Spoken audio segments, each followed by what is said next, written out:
Hello and welcome, chat. Welcome to another little developer stream. I'm joined by our programmer and animator, Robin Main. Hello. So, Robin, what are you going to show us today? Well, we have a various amount of things to go over. I mean, I guess we should go through what I've been doing since the last time. And I've been doing various different amount of things. I probably forgot some because there's a lot of like small random bug fixes that you have to do like randomly here and there. Yeah. So last time, I don't really remember exactly what we talked about last time, but I was working on like targeting and the stability mechanics was recently implemented. The refresh for chat. Stability is basically the ability of a character to keep themselves upright and control of themselves. Yeah, more or less. And basically abilities, because our combat and attack abilities aren't balanced by, or they're balanced by, like, does this attack or this maneuver, this stance, make my character more stable, or does this like attack, it might do a lot of damage, but it might leave an opportunity for my character to be, lose some stability or control of themselves. Yeah. And so that's what we were talking about, was the stability mechanic. Right. So more or less that, yeah. Since then, I continued working on implementing more abilities, and that's kind of what I'm doing now. I'm just going through all the kind of abilities that we could really use, because what I'm working on now, this is the combat prototype that I'm trying to make functional so that we can just put in combat mechanics and test abilities and see what works, and just so we can also design the characters, because that's always like a bit of an iterative process. You never figure out exactly 100% what any one character should be like immediately, down to like the details. So, and as I'm doing that,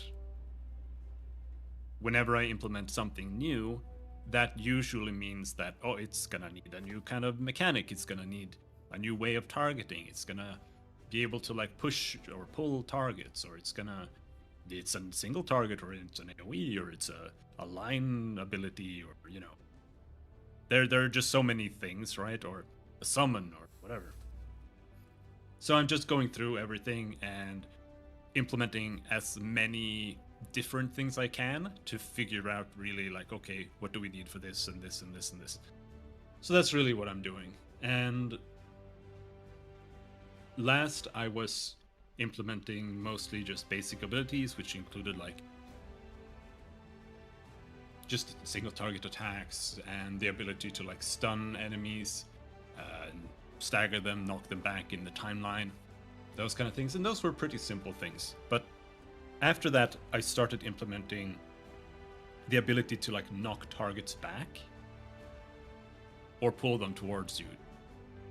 Yep. And this has been a rabbit hole. It has been very, very time consuming and difficult, but it's done more or less. Like, they're usually, whenever things are done, it means that there's still, there are some rough edges here and there that eventually need to be filed down, but edge cases, you know the drill. it 95% works the way it should. There are some rendering issues and stuff, but that works. But basically, I've implemented kind of like a physics system in a way, where, because it's, if you play something else, like, I don't know what else you might play, I don't know, Disgaea or something, there you might have abilities that show you where an enemy is going to end up, and you just kind of switch positions, right? You end up here and the enemy ends up there, and that's just kind of how it works. And that works when you're using more of like a strict, like, you can only target horizontally, or I can pull this up. You know, like you can only target here in front of you, or you can only target below you, or you know, in a straight line, and then you can, or you know, it's like a area here or something. Because then you can say like, okay, we're gonna move Rhea to over here when she finishes, or the whatever target is over here is gonna get pushed to over here or whatever. And that was kind of the idea that I had as well, but I also wanted the targeting system to be able to target like over here, so that you can actually charge someone that's here and push them over in this direction, right? Which could have lots of implications, both to controlling the environment as well as, like, you know, if there's any sort of elevation. Yeah, so that's what I've been working on. But the difficulty with this is that, for example, I implemented a spell that can push multiple enemies at the same time.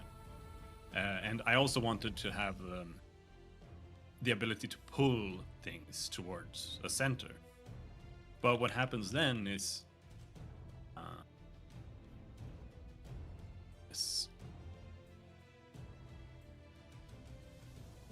oh no, hold on, I'm pressing the wrong buttons. There we go. So let's say we have a bunch of characters here, and we're gonna pull them towards the center. Jesus Christ. But there. But then we also have a character standing like here, behind. Mm-hmm. And then we put a spell here in the middle.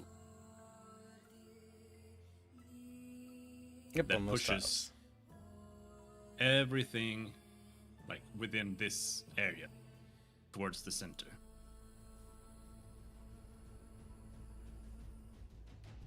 That's pretty simple logic, but when you're doing this in the code, you have to like go through every single character and change their position one at a time.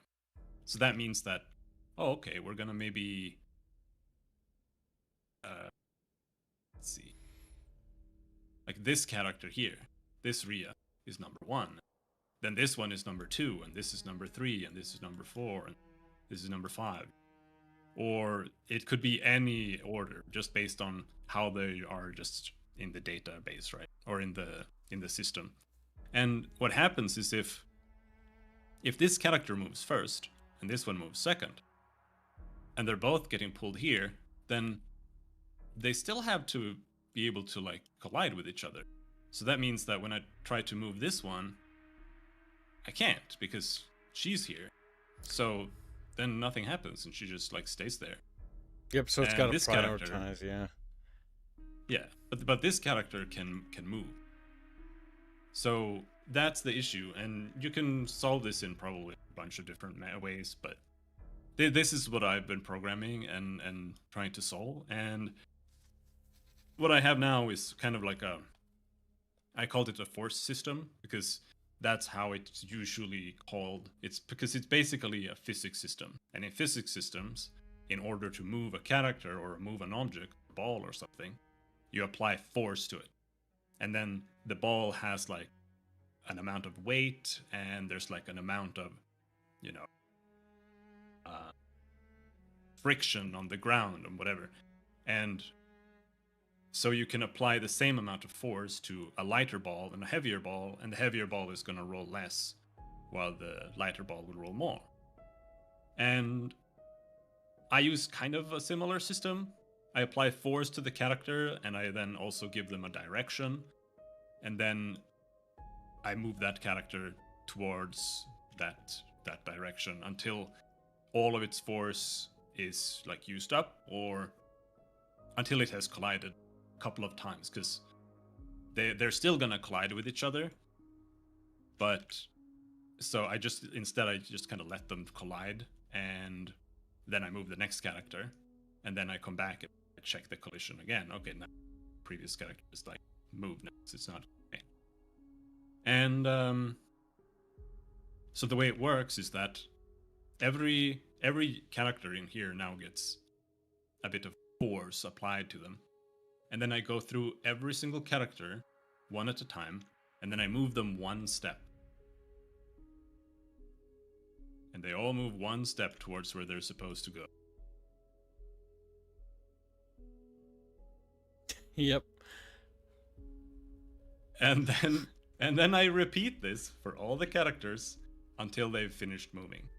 And what this lets me do is it means that if characters collide with each other and they have like something that they could like affect each other by colliding, like maybe there's some kind of fireball or something on the battlefield that gets dragged and like pushed into a character, then that fireball could like interact with them during when it gets pushed.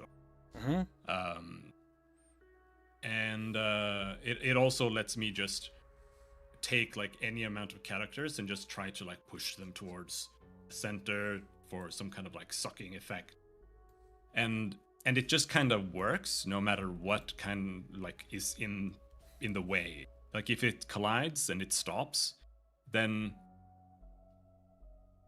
it'll try to move a couple of times, but eventually it gives up because it needs to check in case it's a character that is also gonna move. But if not, if it's just a wall, then they just stop. So, and because of that, like it's now a pretty versatile system where you can do quite a lot with it. And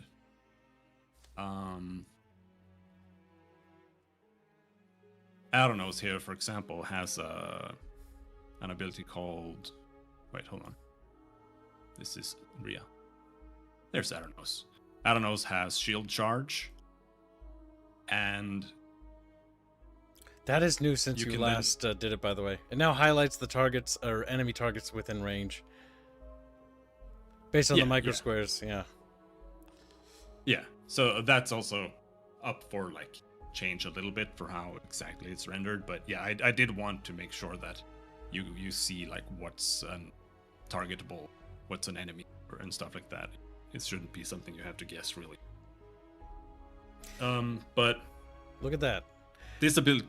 Yeah, because it changes the angle. No. Like, this is actually really cool because of what it actually implies.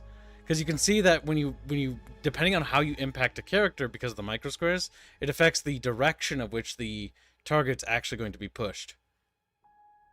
Yes, and that was like the intention, that because I was unsure at first, because I feel like if you can only target the character and it like charges towards the center of it, I felt like that was going to be a lot more reliable, I guess. It would be the same, like you would get the same expected result more often. But I also thought that, maybe some abilities can be like that and maybe others can be more like you can target it a bit freely. So I just added the ability to do both, because it was like, it's just like one line. You just set like, you just change one line and it just changes how it works, more or less. So what this means is that, yeah, you can target any square, and then the collision is based on where Adonos ends up. So because we target it on the edge here, he's going to push him away from where he is, right? Because he charges from here and then up, and then here, when he reaches here, he collides with this character. And that's the position that the target gets pushed from. So that's why he gets pushed up. But the actual like rendering of the tiles and stuff like that, the colors, it's not great yet. And that's what I mean, when even after you implement things and it's almost done, it's there's still a lot of polish to get it to the way you want it to. So let's take a look at chat a little bit. Yeah, we do have. By the way, if you have questions and we miss them, because I know some of you, it's gonna be hard to get all your questions. So be sure to put a question mark at the end. It's easier for us to catch it. And if we miss it, it's okay to just repost it. And for moderators, just know that if they repost it, as long as they're not spamming, it's fine. But like, feel free to ask any questions you have about the game. It can be about the code. It can be about anything about the project as a whole. Progress, snares, things, whatever. Moringa2 donates 5 New Zealand dollars and says, Munmuns for Terrestria, Astria Gubrath. Thank you very much for your very generous donation, Moringa2. It helps out a lot. Every percent counts. Rapier also throws a couple of pennies too. He sends 10 whole memberships. Thank you very much. Very, very generous. And we had one question. I'm trying to catch it because I saw it early into the stream. Yeah, no, I see it. It was by the penguin guy. Cool guy with the mask asks, yeah. Do you use character controller, rigid bodies, or something else? No, I don't really use anything like that. The characters are they're just scripts. Oh, actually, connect that on. Sometimes I forget how much music holy fuck. I just have a script called an LOT object, a Legend of Terrestria object, and that's really it. The object contains everything. It contains its position, if it's enabled. It handles its rendering. It really contains everything I want it to do. And each object also contains the ability to like slot in modules, which means, and I know this is a bit technical, but just go with it. So each module each object contains modules for object data, and that includes stuff like its name, what kind of transparency it uses, how big it is in terms of like tile size, how much tile space it should take up. Same thing in non-tile space, because there's like combat mode and there's just being able to move around normally mode, and those need different sizes, because if, let's say, a door is 2 tiles wide and you make the character be exactly 2 tiles wide, then you have like a 1 pixel leeway to actually be able to walk through the door. It's kind of annoying. So that's why they have like slightly different sizes and stuff. Action module, that's where their current like animation is stored and what they're doing. If they're using an attack, it's in the action module. If they're just idling, that's also the action module. It handles everything like that. The behavior module isn't anything yet, but that's where AI is supposed to plug in. And just to be clear, that means normal, classic, just behavioral scripts, right? And then the combat module that contains stuff like HP and the ability to contain buffs and stuff like that, because everything that like torches and characters, whatever spells, everything is an object, but not everything needs to be a combat object. Everything needs to have like the functionality for AI and stuff like that. So yeah, that's really how that works. But I'm not really using Unity for Unity functions. So I'm really just using Unity as a platform to program on, and then Unity handles other things like fetching input from controllers and just exporting the game and all of those like minutia things that you really don't want to have to deal with. That's really that. So I hope that answers that question. Larry 20 says if they go ahead. Well, no, you go ahead. I was gonna say, just to put it into layman's terms, because most chatfish I know have no fucking clue about what you're talking about, because I talk to them. Mm-hmm. They don't understand, and to be fair, I barely understand too. So I get where they're coming from. Mm-hmm. But the big thing is that to basically put it in layman's terms, Robin's basically using Unity as like a thing to kind of hold certain parts together, while we basically build our own engine, more or less. Like all of the custom, or I guess you could say modular pieces of the engine, each part that does its own thing, right? Correct me if I'm wrong there, by the way. Trying to explain this for them. So that's what makes it unique, and that's why we're doing it this way, so that we can also step away from Unity when we're done with it. More or less. Like,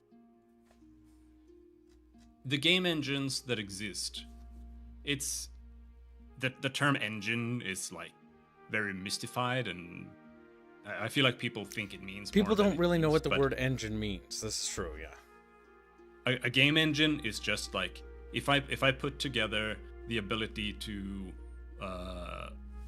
walk with my character with the keyboards and press like space to jump, and then you can land on some ground and stand on it. That's a game engine. But it's not necessarily like a rendering engine, because that can be different, right? Like that's just how the game works, and that's the engine. But then you have the way like putting the pixels on the screen works, and that's a rendering engine or graphics engine.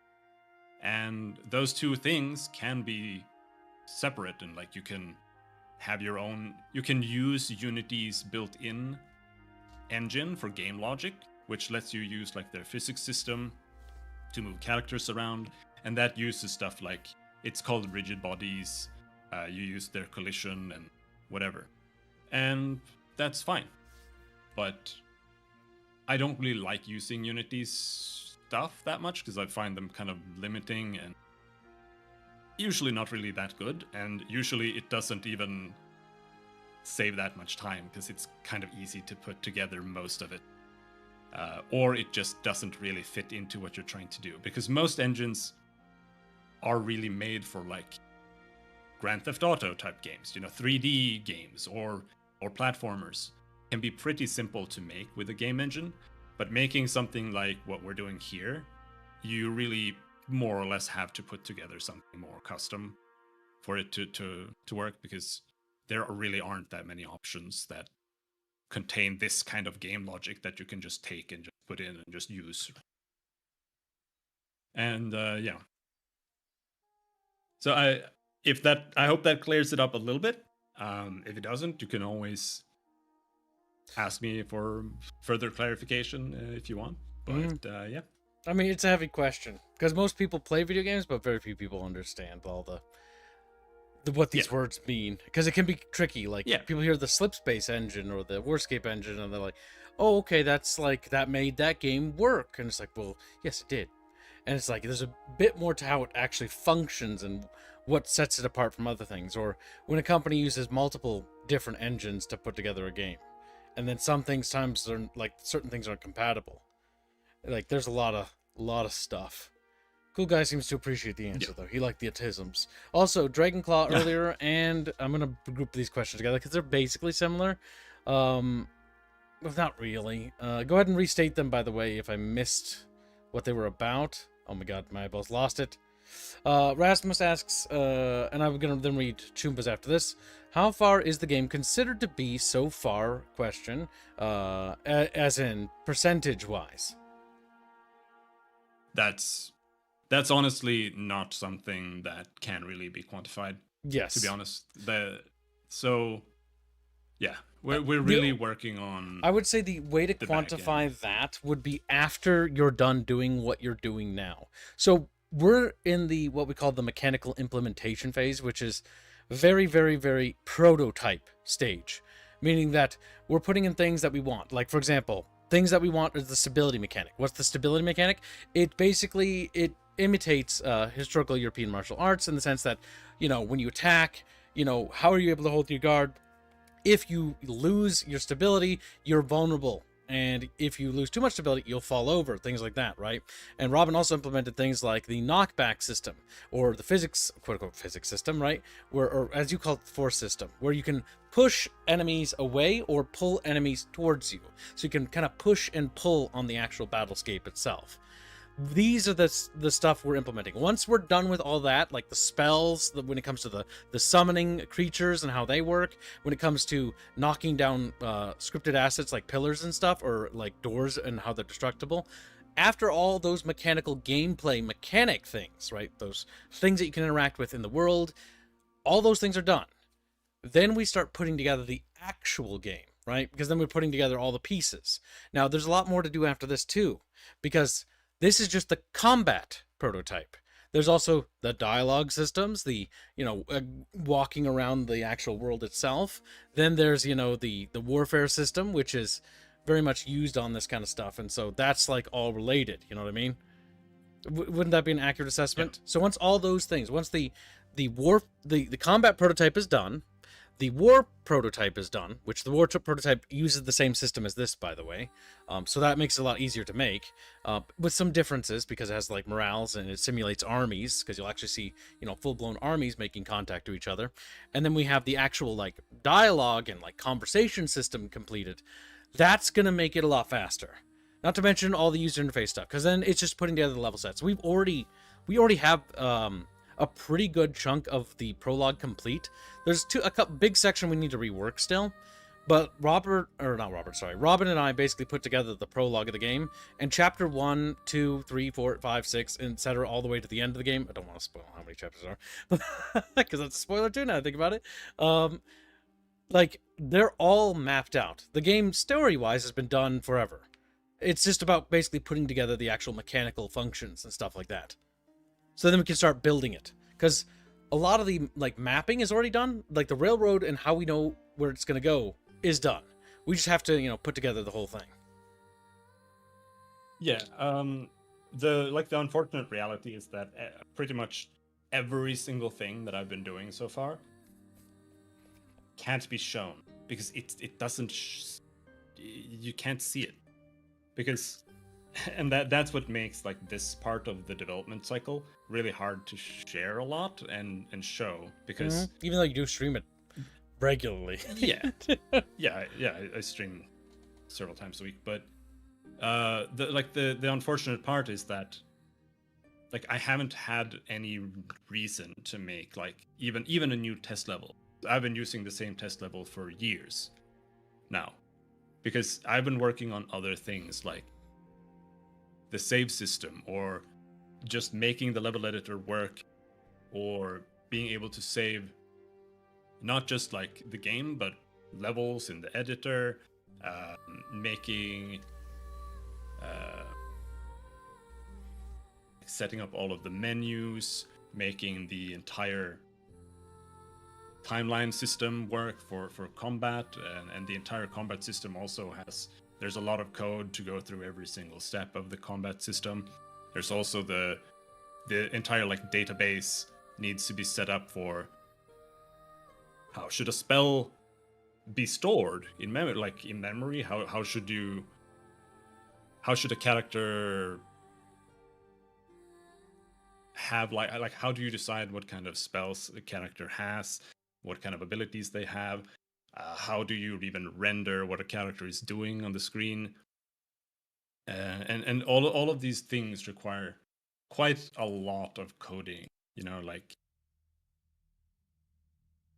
every character has a lot of actions. Yeah, it's insane. I mean, to just yeah. Yeah, just Aya here she needs to be able to be in idle mode, in walk mode. She needs to be able to walk in combat. There might be a run animation. When she takes damage, she needs to flinch. But then there are like two different kinds of flinching. There might be a smaller flinch, and then there's like the way I have it right now is kind of if you take damage from like a combo that has like 3 hits or 4 hits or something, then the character kind of flinches temporarily or like just a little bit when they take the first hits, and then when they take the final hit, then they either die or they go into their full hurt animation, and then they get knocked back. They recover from that. The characters need to. There's like an entire dual sequence where they need to switch into dueling animations and all kinds of things like this, and even the combat bit, you need to program in the ability to just take damage, and then just programming in a barrier, for example, the barrier spell. It's not really that complicated to make. Mm-hmm. Yeah, like the barrier mitigate damage. right? But you still need to connect it together so that when you do take damage or the barrier takes damage, the barrier plays an animation. And yeah, so there's quite a significant amount of things, and Well, you're just also the the only ability. programmer, so you got to do it all yourself. So, I don't think that I don't know how many times we can overstate that, because the big thing is that a lot of people, I guess, I know you guys actually, most of you comprehend this actually. Like, you guys actually, I'm not really seeing that in chat. I think we should move on to the next question because we have a lot to get through, and I feel like I'm gonna miss some no matter what. Yeah, So, I think like, that's fair. Rapier asks for $5, and thank you for the generous donation, Rapier. He says, mechanics for doing a ranged attack in melee. Can you miss attack of opportunity? That kind of stuff. So right now, we haven't decided on when it comes to what are the rules for moving in and out of combat, because well, so that's something we'll have to figure out with the combat prototype. Like, what should there be some kind of threat area where you Zone get, of control. Like, hits or Yep, that's the term. I mean, we have it listed actually on the doc. It's just it's not even remotely implemented yet, because again, you have to get everything else on there. It's rather like, when it comes to those kind of systems, I feel like you really need to figure out you need to solve a problem with it, and for that you need to find the problem first. So the problem there is that if you don't have a system like that, then you can just run past an enemy and just go like straight into their backline and stuff like that. So that's definitely something we'll have to look at, but it's also kind of difficult to really make a hard decision on before we can actually play around with it too much. So yep, we need to get all the other stuff in place. It's a bit of a low priority thing for now, and we'll deal with that when we get there. Yep. We should move on to the next question. But in regards to, well, Rapier also asked, doing ranged attack in melee, and can you miss? Oh, yeah, I guess. That was 2 questions. Doing a ranged attack in melee isn't really something we have decided on either. I think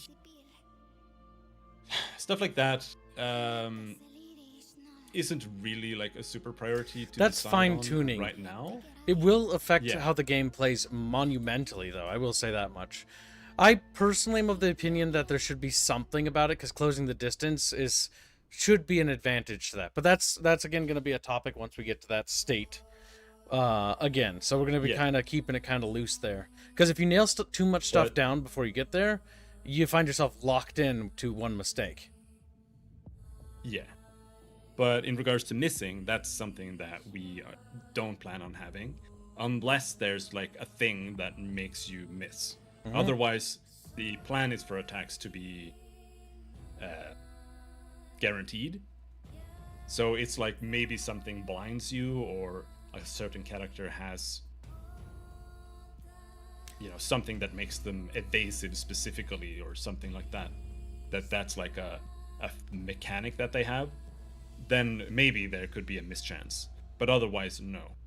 The plan is for there to be other things to make the gameplay more dynamic. It's more about... Because what the mischance is really there to simulate like a tabletop to some degree, or simulate what the character is doing.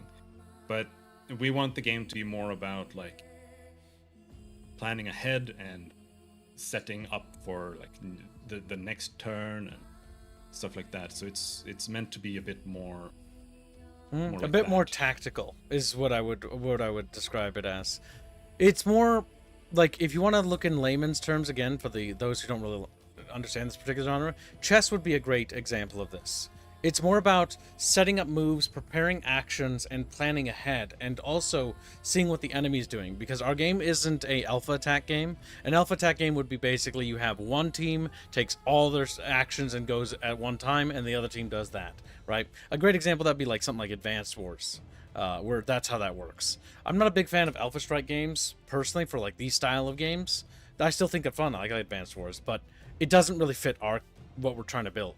And so what we're making is more like akin to a tactics game where you make an action with a character, and that character performs their abilities with their action points, which represent time, right? And the time that they're allotted. And then now that's going to affect the timeline bar in terms of whether it pushes enemies back, so you can affect whether big targets are, or big threats are able to be pushed back in the timeline to give you more ample opportunity to, evacuate characters or press the attack or, prepare spells or do what you have to do, basically. Because there are things in our games where or in a game that we've designed around time and the manipulation of time, or at least in the action bar, right? And so it's all about thinking about how you're doing things. Like what Robin said, setting things up. It's about synergy.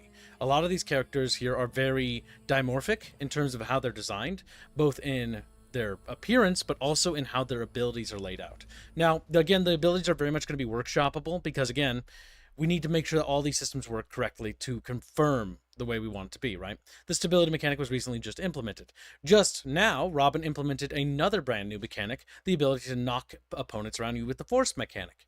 That opens up, again, more avenues. Each time we add another mechanic, this game is going to get more complicated. And it's always about seeing how these abilities work. For example, the force mechanic alone that Robin just introduced is going to be, like, it's been slated as one of the spells, like Singularity, if I remember right, for Aya. It was one of the conceptual spells for her, which is the ability to, like, move stuff around. And right now it's just called Gravity Blast. I just call Gravity Blast, yeah. I mean, listen, the name can be whatever, right? We've always had the idea that Aya can be a spellcaster, and she can also lob, because you can build her to lob, like artillery and stuff like that. Or you can create her to be more support-focused and stuff like that, so that she has versatility and variability in her design. Each character is meant to be built in different ways, so that they have a little bit of flexibility to their design, mechanically speaking. Now, I think that thoroughly answers that question very well there. We should probably get on to the next one. So Polly donates $5 and says, with regards to the knockback mechanic, will there be additional damage for a knockback that forces a character against a wall? So if you were to use your force blast, or basically smack some character against a wall, I think there should be something. It could be, maybe depending on what it is, it could be damage. Like, we could figure that out, Robin. Or I think for sure it should be stability. I think that the singularity spell stuff should definitely affect stability of a character, because anytime you push a character around the board, it's like, whoa, they're like, losing their ability to right themselves. Yeah, I think so. But in regards to, like, if you take more damage just from getting knocked into something, I think that really boils down to each individual ability that causes knockback. But yeah, it's absolutely something that can be a part of it.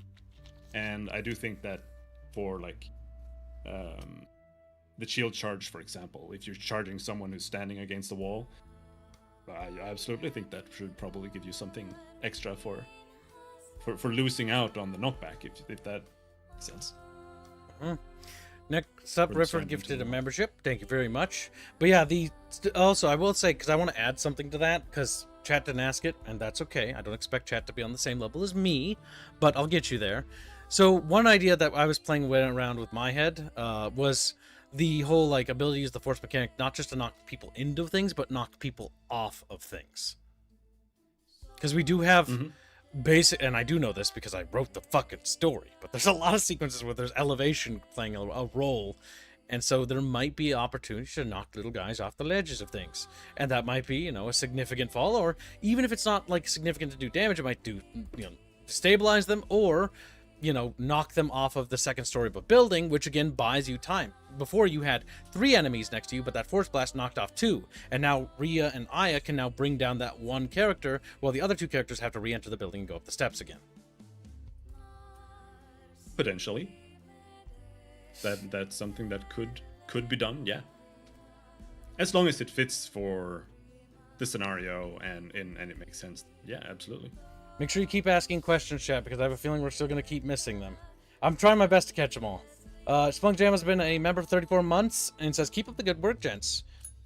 Thank you very much. If it wasn't for Chatfish's support, we couldn't do this anyways. We may have a shoestring of a budget, but the fact that we have a budget, even if it is tiny, is still great. Because we actually have, well, the music in the background from Robert, and all these things that we've been able to produce is thanks to you guys. And so we couldn't do it without you guys. So pat yourselves on the back. The reason why we're able to do this is because of you.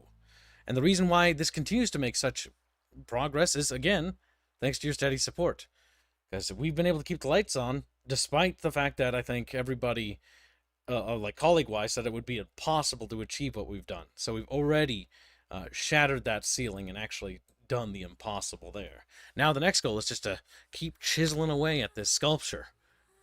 Next up we have is Gregors, who donates £2 and says, will you base the warfare system of, I think you mean to say on Terrestria War. Terrestria War is based loosely on the conceptual principles of the warfare system of the game. It will not be based vice versa, if that makes sense. The TAW Terrestria War, the tabletop that is led by the tabletop team, the assets that are being produced for the video game are actually being used for the tabletop team.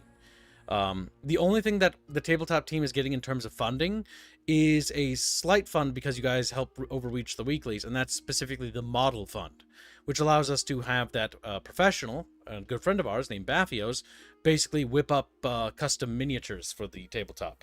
The tabletop does not have a particularly big budget. The only thing that happened recently was, again, due to your generous donations, and again, pat yourselves on the back, is we have one artist now working on the tabletop, and that and her name is Echo. She's the one doing the spell cards. Everything else is mostly game assets. But like I said, one thing at Battle Damage Studios we are good at is we make a dollar have as much weight as possible. And I think we've done an excellent job there. Like, what was just a concept art piece of a soldier, not for the video game, is now actually a soldier for the tabletop, and is also later going to be used in the future pen and paper once the tabletop team is done with Terrestria War. But yeah, no, the warfare mode in the game is going to be based on the actual design specs that we have drafted for the video game because it uses the same systems. The tabletop is a simplified version of the warfare mode, and I don't think that's going to change in that regard because Terrestria War has to be simplified, the tabletop, right? Because it is a tabletop game. It can't do the same calculations. Because in the video game schematics, there's a thing called battle terrain and ruination. Ruination is a mechanic that I designed where if a battle takes place on the same tile for repeated turns, it remembers the battlefield scarring. So a grassy field tile will become muddy, and it will be filled with carcasses as units continue to fight over it. That will be represented on the tactical map as well, because there are two visual distinct factors for the warfare mode. One is the battle display. What is the battle display? It sounds like it's out of the 90s, I know. But the battle display is basically the same thing that shows you like troops fighting, or characters fighting in this, but it shows you, in that case, your two regiments making contact. The battle display will reflect what's happening in that tile. If it's a forest tile, and the forest tile is also on fire, because the warfare mode has fire mechanics, then the trees will be on fire in that, and that will affect the unit, its visibility, things like that, because it affects the fog of war, it affects the unit's morale, and it affects their, stamina, because again, smoky air, not good stuff to breathe. The same goes for like cityscapes and walls and terrain. All the tiles on the warfare mode are meant to be, not necessarily like, it's not like you can, like it's Minecraft where it's voxel, but it's like tiles have effects, right? Like bridges over river crossings can be destroyed. Walls can be destroyed. Buildings and palaces can be destroyed from over-fighting on it, and basically degraded into rubble, and where troops are fighting over rubble. Forests can be burned to the ground. Grassy fields can become muddy terrain. Muddy terrain becomes a nightmare to move through. There's also dynamic weather systems based on scripted. Remember, this is all scripted. This isn't like a sandbox game. So these stories, like if there's a rainy battle and there's slated to rain, you bet your ass that rain's going to make it easier to make mud tiles. You bet your ass you're not going to like mud tiles. But mud tiles can be used to slow down enemy troops, and a clever commander can take advantage of that, because now the enemy troops are bogged down in mud, and now you can really lay into them with ranged fire. Stuff like that. So that's like what the warfare mode is based on. It uses the same micro square grid and system as this right here that you see here before you. It uses the same, what do you call it? Framework? What would you call it? You're the one coding this. What would you call that, Robin? Is the same framework? I mean, it's pretty much the same kind of system. It uses a tile-based system. Yeah. Just like the characters here use a tile-based system. So it's mostly just a change of perspective. Perspective also, and some slight mechanics, like, yeah. Yeah, exactly. It doesn't have the stability mechanic. That gets replaced. Like, it has morale as a thing instead. It also has unit organization. The 3 things that I have listed, and this is, again, down to testing, so bear in mind that we might drop this if it sucks. But, oh my god, you turned him into a bubble! But I didn't even notice that. But it has morale. Morale affects whether troops are wavering. If wavering, the performance will drop, and if they like break, then they'll start retreating. Then they can be rallied. If they don't get rallied, they run off the map and they shatter. Which you guys probably are familiar with that system. Then there's the unit overall integrity. Unit integrity is like how many models or how many soldiers are present in a unit. Like a unit might have 240 men, right? Well, you know, as those men die, the unit's effectiveness will also start to diminish if it's down to like 50%, down to like 120. That's not good. That also affects the morale. Then there's the third factor, organization. How organized is the unit? Organization will change based on what a unit is doing. If a unit has to move over a hill, it has to regain its organization. If it moves over a hill, and it may have moved to that hill right away, and the enemy send out a charge of Lyak cavalry onto that unit that moved to that hill, that unit, even if they're spears, is still going to be in a bad way because they weren't properly organized. They didn't take up position. They reached the hill, but they didn't have the time to form a proper formation. And because the formation isn't formed properly, that leaves that unit in a vulnerable state. So you need to be factoring these tactical and strategic level thinking about moving a thing. Like a ditch is a death trap. Robin pointed that out the other day because we talked about that. At least I'm pretty sure, yeah, we talked about that. Like if you have a unit that has to cross a ditch, it's going to disorganize the unit moving across the ditch. It may just be a ditch, but if you look at battles throughout history, like the unit has to then go down the little hole, get it back up, and then reform back proper. And so anytime a unit's traversing, it loses organization. And so organization plays a big role there too. So it uses these mechanics as its fundamental principle, but it still adheres to the same framework as this. Just operates very differently and is visually quite a bit different, more grandiose, more epic. You've got, you know, big columns of dudes railing each other with big spears. You know what I'm saying? God damn. Honestly, I'm very excited for when we get to that. But that one does not happen until after probably the combat system and probably the other stuff too, because the warfare mode isn't needed for the prologue or really for the first chapter of the game. So it's just not something that's a high priority.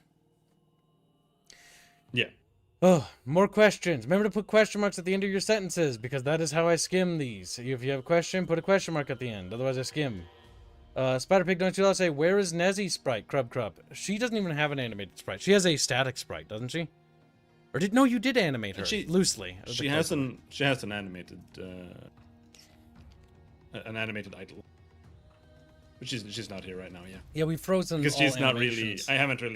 I haven't really implemented much for her, so I didn't. Just like the water bubble is just something you whip together. It's a static placeholder. Like 90% of this stuff is placeholder. Yeah, I just put this together just so that it visualizes what's happening there. The spell doesn't actually work. It doesn't really do anything other than the visuals right now. But it's supposed to make the character unable to move while the bubble is in place, right? We got a lot of questions, so let's keep going. Because we're not even done with everything here either. Polymathy donates $5 says, will there be passives to resist force and to prevent loss of stability as a result of being pushed around? Hashtag Gatorade, hashtag Universe at War, hashtag Cook Kibs. Oh, that doesn't sound good, cooking kibs. But you know, thank you for your generous donation. Yeah, I'm not so sure. That's going to be down to maybe be something iterative. I also see some fellow devs in here that want to. We can expand on this later because Alex poses some interesting questions. Well, I go ahead. Yeah, I just want to say, like, in regards to that, it's always nice to think about like more systems and more stats and more this and that. But be careful about bloat. That's one thing. Yeah, like at the end of the day, that's really how I look at it. I see something and I'm like, should a character be pushed less than another character? And that would make sense, right? Like if you're pushing a unit that's I mean, they're different races, right? Like if there is a regular sized human versus there's like a whole ass like knight on a Lyak here, Mm. should those get pushed the same amount? They should by have maybe some getting sort of charged, resistance. you know? And like, yeah, that makes sense. But Yeah. then you also have to think about, okay, how is that actually going to be represented? Yeah, how do you Should there be determine like that?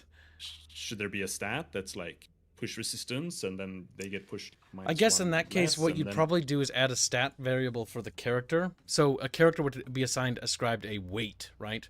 Just like we have armor types, now we have weight types. So how fat are you? So a giant, or for example, a luminarian, which is like an 8 to 9 foot tall person, right? Or a giant Abudinois, which is about 16 feet in height, right? Very big boys. Those should have higher weight classifications, is how we'd break that down then. We would have, your standard tempori human mortal would be lightweight, right? And then somebody asked this earlier, and I'm sorry, because I just remembered your question, I just missed it. You mentioned something about microsquares. I believe it was Shadow Turtle Yin Yang. Yes. Like, I have already had ideas for individual square targets, which are microsquare enemies, but it would be something akin to, like, a bug. A big bug. It'd be like if we had rats as enemies, but because we don't have rats in our world, so, like, there's no rats. But, like, you know what I mean? Like, it'd be like that. It'd be on a square. And then in that case, it would have a lighter classification. And therefore, it would be a modifier in terms of what it would be, because it would have to be a mathematical equation, wouldn't it, Robin? You're smart at this shit, not me. yeah. Because then, But it would be factored by that, right? Yeah. Plague says standard human has multiplier of 1 by default, heavy character by 0.8, and lighter for 1.2, for example. That's not really gonna work, and that's what I mean. You really need to figure out exactly what things mean and how they work, because that'd be codified. if you're getting Yeah. because if you're getting pushed 3 tiles, you can't reduce that by 20%, because that's like that's not a whole number, right? So then you'd have to reduce it by only like 1, or reduce it by only 1. You have to, like, round. So what I would do is probably say that there's, like, just like you said, you have weight classes where maybe a human is weight class 2, and someone on a Lyak's like a 3 or a 4. Then you have tiers of force, by and- the way, too, because you have to have two sides to the system.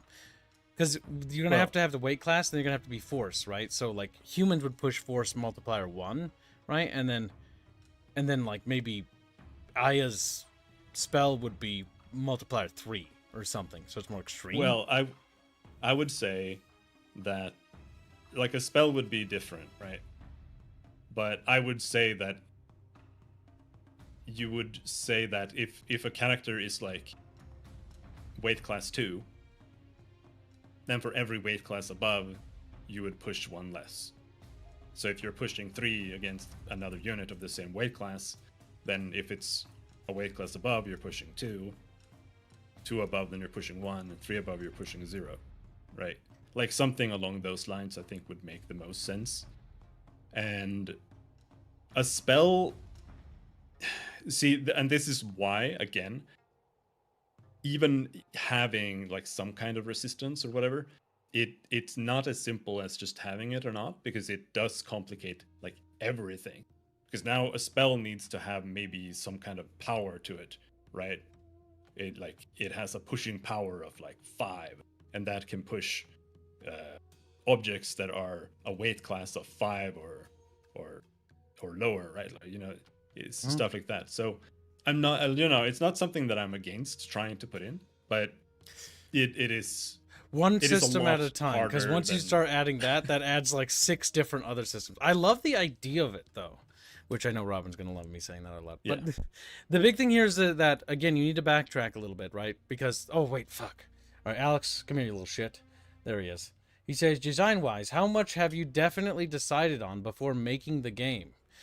So that's one question. We should just answer that one first. Design-wise, we decided on a lot, but we also didn't decide on everything, because as we worked on it, we realized that if we super, like, hardly restricted to, like, a GDD, because the big issue is a GDD is like, it's a roadmap, right?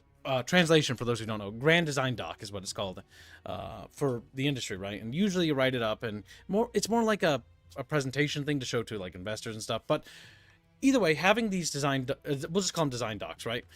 These are important because they're a roadmap, and you do want a roadmap of what you're doing. But you do have to be careful. It's a balance. If you're too like granular with your roadmap and you focus so much time on this little roadmap, you don't put anything into practice, and now you're committing to a roadmap that's going to lead you right off the cliff. And you see this happen to a lot of studios, even AAAs especially, where they get super committal to like this big vision and they don't test anything, and they also don't test anything at all. A great example of this would be Dawn of War 4. They were very committed to their design doc, but they were not willing to adhere to any criticisms or critique, and we're like, nope, you don't understand. We have it all laid out. We know what we're doing. You'll understand. And what happened when that came out? It was a disaster. The issue is that you need to have a vision. You need to not like do what everyone tells you, but you also need to be willing to be like, oh, that's a really cool idea. Or no, let's keep focused on that, because you don't want to bloat things. Anytime you add something to the game, you're adding that much stuff. Like that weight shit we just talked about, which is actually kind of cool. That adds a lot more development time. That means that the combat prototype is now going to take longer to develop if we implement all those features, right? I mean, that's how that would work. And then there's bug testing and edge casing. And so you can have your cake and you can eat it. But the question is, how much longer will that be? And then you have to ask yourself, is that what the people who support us on a day-to-day basis want? And that's what we have to juggle with, right? It's sticking to our vision while also adding as much fun and cool stuff as we can. That's why the war mode literally is using the framework of the actual regular combat system. The geniusness here is that, of course I called it genius, I came up with it, is that we're not actually reinventing the wheel. We're taking the same fundamental systems that we've already created and using them as a framework with just some slight different mechanics here and there, which again do add a lot more development time, like formations and having units actually have to get into formation and stuff like that, and unit organization. That's a lot of work there, by the way. That stuff still is not that much than completely building a new game from the ground up. Great example, Total War. It has a campaign map and also has a battlescape map, right? These are two different games in one game's body. And the more different they are, the developers will either put more focus on one game or the other. And usually when one game side is stronger, like the battlescape is stronger, the campaign map suffered. Or the campaign map is good, but the battle suffered, you know, as a requisite. Because they had to focus their resources on one thing or the other. One benefit we do have is this is a passion project. This isn't a corporate thing. It never has been. And so because it isn't, it's a dream project. I want to make this game the best we possibly can, but I also want to get this game done, you know, while I'm still alive. I'm still alive. You know what I'm saying? Yeah. Mm-hmm. So that answers the first question. You have anything to add to Alex's first question?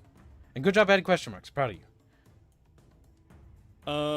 Well, I mean, yeah. For me, it's like every studio is different how exactly you approach it, and when you're an indie, it's also different because having like big GDDs and documents and shit, that stuff works for a big 100-man really, teams. Yeah, like it's mandatory for a big 100-man team. It's only to keep everybody everyone needs to know what they're gonna do. But for this project, it's like 14 like, people. I'm the only one making it, and the only programmer. Like, so it's more like me and Kyle really discuss what we want it to be like, and then that's what we do, and we try that. And but we do have a pretty solid idea of what we want, and I've had a pretty solid idea of how it should be, like right from the get-go. So yeah, I don't think anything's majorly changed. The only thing that I would say is different from, I mean, if you were to go back 2 years ago, we were nowhere near where we are now. Like, it didn't have any of this stuff. Oh my god. Yeah. But like, there's so much new here, right? Like, the only thing that's I think particularly new that kind of was a recent idea that you came up with was the force mechanic, but we kind of had it. The stability system. Yeah, the stability, was that really new? I thought we already had that. That was listed ages ago. No, I implemented that just like, half a year ago or something. I mean, like, as in we had talked about it when we first started working on this project. Because I'm pretty sure No, we talked no, about that ages ago. that's new. My Oh, that's God, like that every feels year like ago. we've had that idea for like ages. Oh my God, maybe No, every day just no. feels like 1,000 years. Oh my God. Yeah. Time does fly, or maybe it doesn't. Holy crap. Maybe it flies faster than you think. Holy smokes. Jesus. Yeah. Either way, next But yeah. question. Oh, wait, no, go. You have anything to add? No. Okay. Next question. As in, did you feel like you had to have everything written out in detail before proceeding with development? Not necessarily. You don't even need to do this narratively if you're a writer as well. You don't need to have, like, how do I put it? Like, you need to have the chunking, right? The idea is like, okay, it's going to have this. Like, it's going to have a combat system with tactical combat. We're going to have interactable environments. You can go upstairs. You can go inside buildings. You can knock pillars over. And again, it's scripted, so we have to actually, you know, if we want a pillar to be destructible, Robin, you and I have to go to the level and be like, okay, so that pillar there, it can be knocked over, and it can be knocked over that direction, and it can be knocked over that direction. Because we have to animate it. And by we, I mean you. I have to raise money for it to be animated. And so that opens up new, like, destructible options to the environment, so you can play with the battlescape and stuff like that. So, like, that's kind of that. But you should kind of keep it kind of loose, in my opinion. You should draft out an idea, and if you need to write it down, because we're all different, we all work differently, right? I wrote everything down for myself, because I prefer it that way. But when you do that, you just basically need to more or less have like a general idea, like, okay, this mechanic's going to be like this, is this going to do this, right? I've always had the idea that we'd knock characters over. I guess I just conflated that with the what you call it? Stability mechanic. Because I always like, oh yeah, you can knock people over. Like, that's going to be a thing. You can knock people over, because in actual physical martial arts, knocking somebody over is a big deal. It's basically like, oop, that's not good. It's not game over completely, but like, if you're on your ass, like, not good. You're in a very bad way. You're in big trouble. Very big trouble. All right, next question. He says, technically wise, how normal is it to spend a ton of time creating various tools you need before making stuff with them? You can answer that. Extremely. That's the benefit of using or being able to use like Unity or Unreal out of the gate, because they come with like editors and stuff like that where you can just put things in the scene that way. But not all games work that well doing that. You can do that. It really depends on the approach that you want to have. But for me, I'm not like a huge fan of working with it like that, because there are issues and various Don't worry.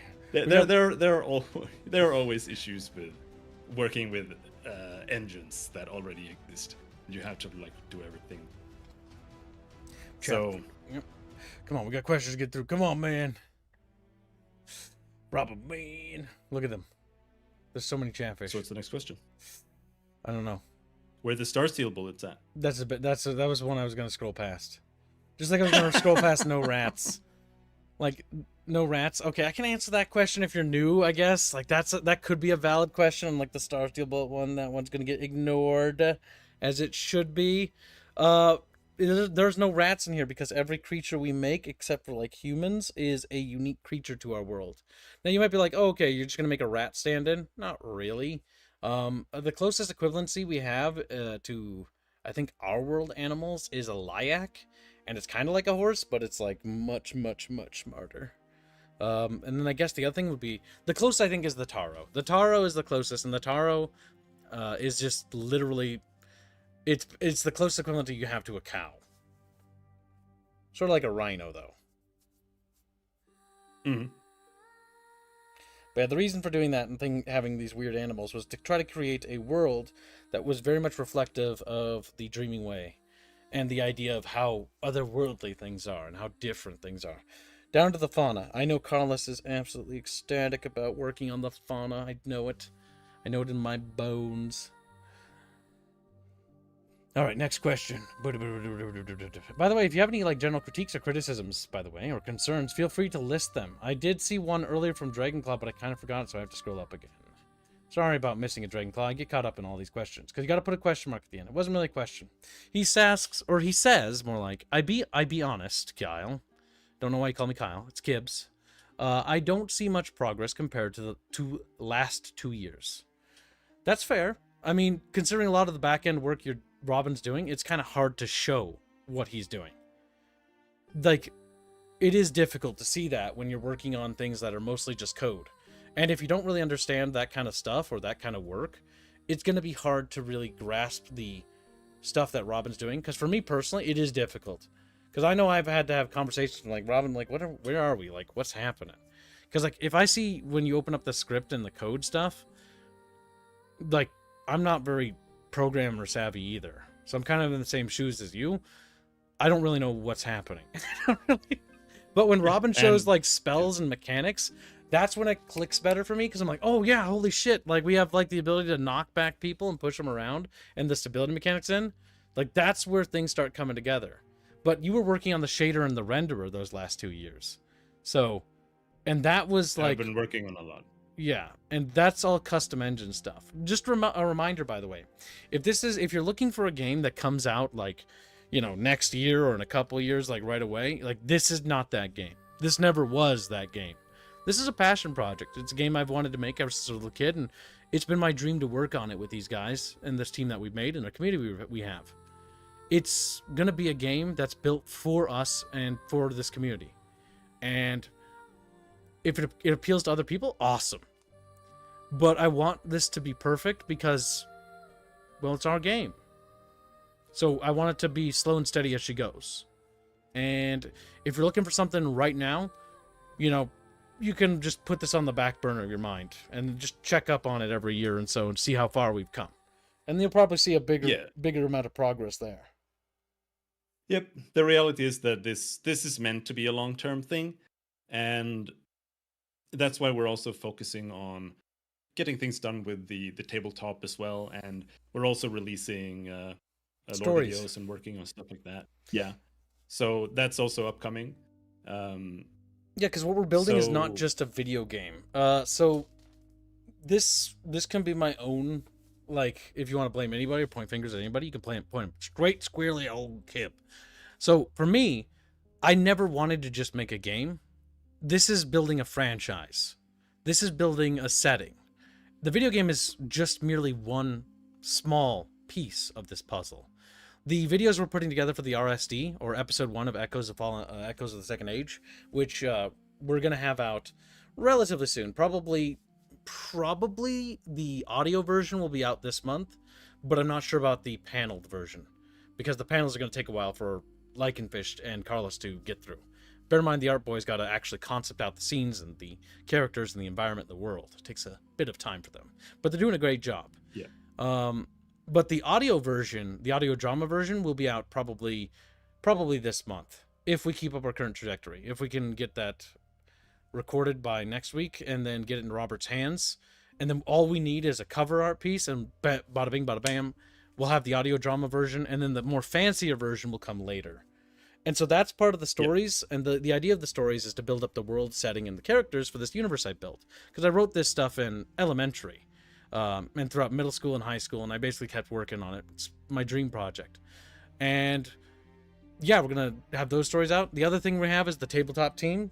Salute to the tabletop boys, the volunteers, the brave, the few, and the goddamn proud. The tabletop team has allowed us to actually have a tabletop war game, which I always wanted to have. I couldn't have done it without you guys. You guys volunteering is what makes that possible. Once the tabletop war game team has completed the core stuff for the tabletop war game stuff, then we're going to transition to getting the pen and paper ready. And like, if you want to know the actual roadmap of things, like, the roadmap doesn't end. Like, after the tabletop war game is done, there's the pen and paper. After the pen and paper is done, we'll be expanding the warfare stuff with more stuff there, with the naval expansion stuff that we'll be doing, so that you get naval combat too.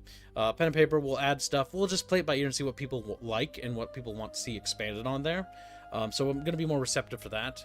After that, once you guys have that squared, then we're going to move on to the Echoes of the Second Age era. And so the reason why I compartmented our setting into different eras is that each different era is playable.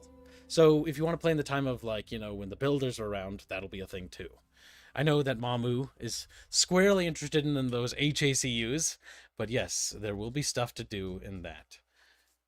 So yeah, that's what we're trying to do here. The video game is the big dream for me though.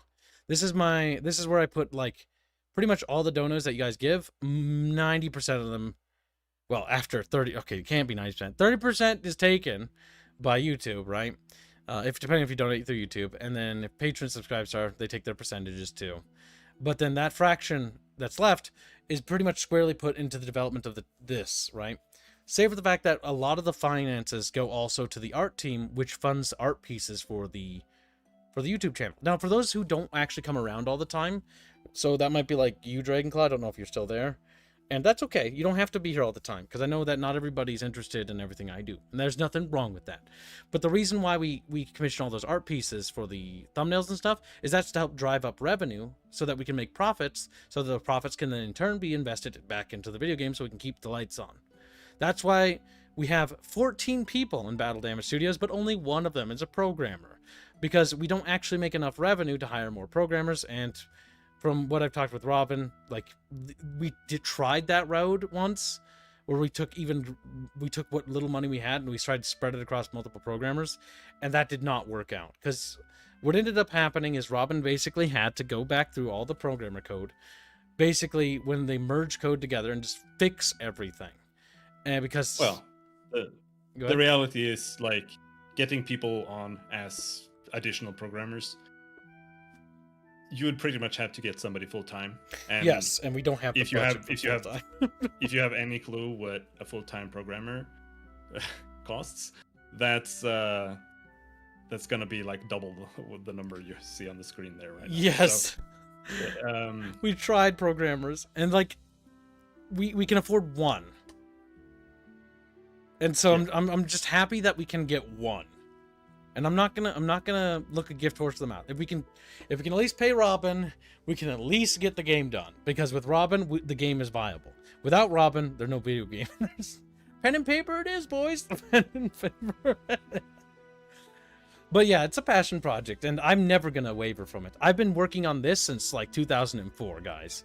Like, I'll be here with you guys to the end. And I will never waver from that. And I never have in all my years. I'll be here every day. I'll be streaming every day. 365 days a year, I'll be working on my game. Whenever I can squeeze in the time. The setting is it will take my life, but it will be the thing that will basically be everything. You know, we're working on it. And we're never going to waver from that. Yeah. So that you can rest assured. However. Go ahead. Well. Let's finish reading all the donos first. Yeah, because I keep coming. Guys, slow down the donos. I appreciate it. We've almost made today's goal, but like, slow down a little. Spider Pig Donos 2000 says, "Where is Nezzy?" I read that already. Will there be passives? Okay, that's right. I scrolled up to try to find Dragonclaw because I missed him. And apologies for missing you, buddy. I try to catch everybody, but sometimes, you know, I just miss you. I'll do my best. Because you do raise valid critiques and criticisms, and they are good. And it's good to hear them. Beware feature creep? Yup. Oh god. Okay, I'm gonna slow down. I think I'm at the part where it's new. Could you not apply the encumbrance? No, wait, that's back to that. Usually you start with big areas. Okay, there, I think that's new. Gregors asks, usually start with big ideas and pillars of story/game, and in the process, you fill the gulfs of detail, excuse me, and ideas of creation. Would you say that this is accurate? I mean, more or less. I think so. I think that's how everything works. You know what I mean? Like, you'll start on something, and then, like, when I first started on this story, like, when I was a little kid, it was a simple story. It was a little girl trapped in rubble. It was from a nightmare I had. She was trapped in rubble, and all I could see was her hand sticking out of the rubble. And I could hear... It came to you in a dream? Yeah, well, that dream is what I decided to start writing stuff off of. It wasn't that it just, like, came into a dream. It's I chose to make it into something. It was just a nothing burger dream. It was a city that was like under siege, and there was like searchlights, and there was like, you know, tracers going into the sky, and it was like a cinematic scene like you'd see in a movie, right? And there was nothing really more to it. But I kept thinking about it, and because I was really motivated by it. I can't really quite put my finger on it. I think it was something about the fact that somebody was trapped and they couldn't get out, and the fact that they were going to die. and there was nothing I could do about it. And it kind of just like, it like haunted me in a way, I guess. And I just kept thinking about it and was like, what if I expand this into something? And so I just kept building on it. And it started as like a little weird passion thing, and it slowly got out of hand. By the time I got out of elementary, it had already become like a fully fledged thing. The Mixers project is a thing now. There's a table with an etching in one of the storage crates at my dad's place that has one of the etchings in an old, like, yellowed, like, fold-up table. And it says, it's etched in it, and it says Mixers on it. And I thought that was weird, because when I was helping my parents move, I'm like, what the fuck? There's, like, so many, like, weird, like, little things I kept finding when we had to move because we lost our home thing. Like, and I kept finding, like, all this, like, stuff about the Mixers project that made me forget how much I had worked on this. I just completely missed it. That's also how I found the Black Book. The fabled the missing archive piece. Because there's two fully made journals I made when I was a little kid. One's the Red Book, which is, you know, kind of cringe, in my opinion. Ugh. It's elementary and middle school. It was a Kibian time, is what we'll call it. But high school, things started to refine into a bit more of a story with a bit more meat to it. Some of the Red Book stuff survives in the current era of the lore, but the Black Book is where most of that stuff is. And even then, the Black Book is not as big as the Google Drive now is. The Google Drive, that's now 88 gigabytes, is now the new book, and is now bigger and more refined than the others. So I'm happy to say that most of the good was all plucked from those things, so they're just relics now. And you're welcome, Alex. What is the wing speed of a unladen chat wallow? I'm gonna kill you. You put a question mark there as bait. You little shit. You cheeky little chatfish. Alright, next question. Spider-Pig Keeb, is the population density of the setting based around the acreage requirements of something in acreage density, similar to wheat or rice or agroforestry? I'm not going to answer any of those questions. You know why? Because if I start answering those questions, and God forbid you find something, I'm going to have to write it. I'm not answering those. But I did do population map density stuff, and I did do work on food and what their cuisine is, and I did that because I wanted to make a recipe book. I know that's like what I did in my spare time off to the side. It's not super big, and I haven't put more work into the recipe idea, but I like the idea of it. It's on my kick the bucket list for things I want to write. Rasmus donates 20 Donkey Kongs and says, shiny coin for shiny kibs. You decide. Thank you for the donation. Very generous, little chatfishy. Gonna pinch your little cheekies. He's like, okay. That's okay, Dragonclaw. No, there's nothing wrong with lurking. Okay, well, I think we're almost caught up. Holy shit. Fuck. It loaded more.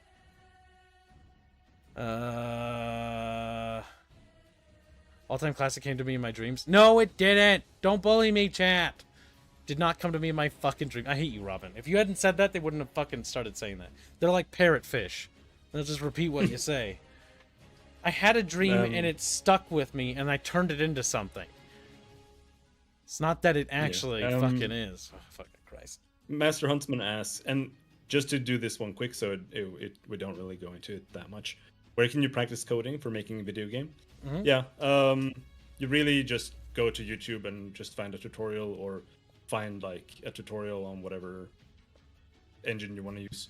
I recommend using Unity or maybe something like Monogame as a beginner, because that uses C#, and C# is the easiest programming language to learn, in my opinion. That is a real programming language, because otherwise you can use like GameMaker or Godot or whatever, and they have like their own programming languages, even though you can technically use C# with them. I think that's what I would recommend, at least, and I think that's what would be most useful for you overall, because that translates to like everything else. But yeah, just copy like a Super Mario project from YouTube or something. That's how you do it. That's how I started. The big thing is just starting. That goes for narrative too, for those writers out there. Like, if you want to write a setting or something, just start writing it. And then realize that you're gonna fuck. Like, everything you did in the beginning sucks. Like the Red Book over there. Like, oh my god. Like, I will never show you that. It's just too cringe. There's some cringe in there, and I read through it. I'm like, ooh, cringy youngie kib. He thought he was so edgy. He thought he was so ahead of his time. Fucking idiot. Fucking idiot. Fucking... But either way, like, oh, some of that stuff. And it's okay. But the big thing is that you're writing stuff down. That's the one thing, is that what you'll see is sometimes, rarely, you'll see fan fiction writers actually go on to actually produce something really good. And that happens. But the vast majority of them won't. Because they do it as a weird, like, fetish thing.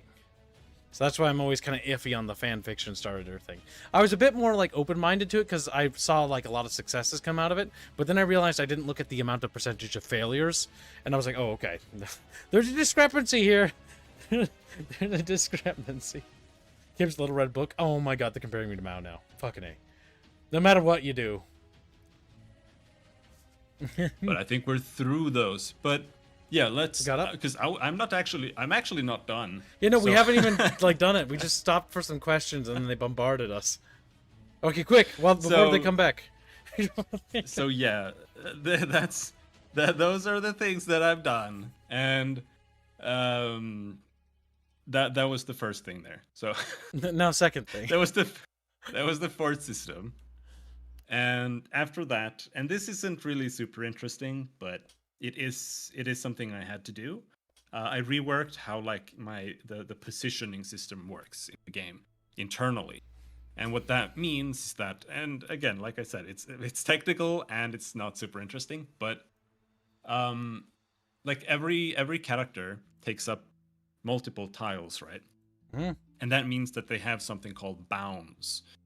That means that, like, the bottom left corner takes up, like, it occupies one tile, and the top right corner occupies another tile, but at the same time they need to have, like, one position, so one of those tiles need to be, like, the main tile. And originally that was just kind of how it was. It was just like I had a position that was a tile, and then they had, like, bounds and stuff, but I ended up having to, like, recalculate the boundaries in, like, 400 different places in the code, and I had to, like, use, like, subtraction to take off, like, half of the size of the character to get, like, the bottom left corner, and it turned the code into a mess. And because of that, I had to go back and I had to rework it all into, like, a better way of doing it, so that I created... And this is a little technical because it's a programming thing, but I made a struct, which is, like, trying to, like, it's like a container. It's like a container for data, right? So I made one called position, and then the position, you just tell the position how big your character is, and then after that, as long as you just feed it in a new position, it, like, recalculates everything for you. So if I change which tile we're standing on, it now, like, immediately recalculates where the bounds are and calculates everything. And it just made the code so much easier to understand, because when you have too much crap lying around, because when you build, it's like a construction yard. Like, you just have crap everywhere. And unless you clean it up now and then, it becomes really hard to keep, like, everything in your head. So, and that's, like, pretty common thing with programming. Sometimes you just have to go back and be like, okay, you know what? We have to basically destroy this whole thing and fix it a bit so it's not as clunky.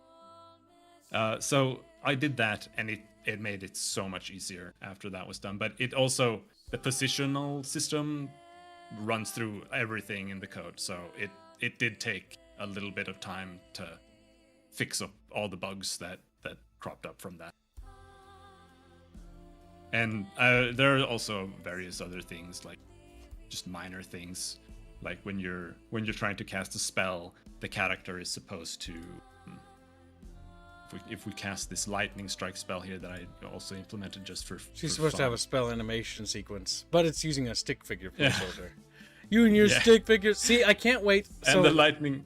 Hold on, Robert. And the lightning spell is also a placeholder. Robert's like.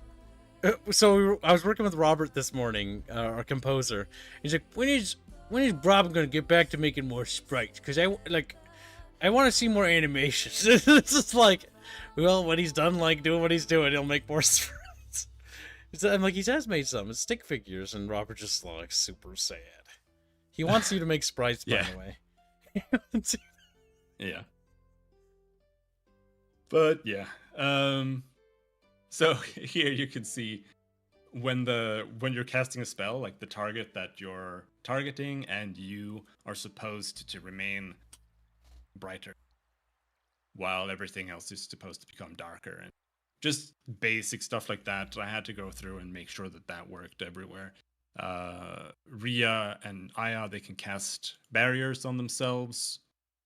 If we switch over to Ria here, which is also a placeholder animation. Like, hey, she got a partial casting animation. Look at that. And then the barrier but looks you see- goofy, but yeah. Yeah, you see, it's like 2 barriers. But the reason for that is because This will fix it. animations or effects need to have like multiple parts. They need to have a front, they need to have a back. Yep, because some is in They- part of the they- front of the character, and the others have to be behind the character. Yeah, they're like there's like this bubble is actually 3 effects. It's this glistening thing is on top of everything, and then you have the entire front of it. But then you also have behind the character as well. There's also a section that's its own separate object. Then and then they all just sync together and it works. And that was like bugged with the barrier, for example, where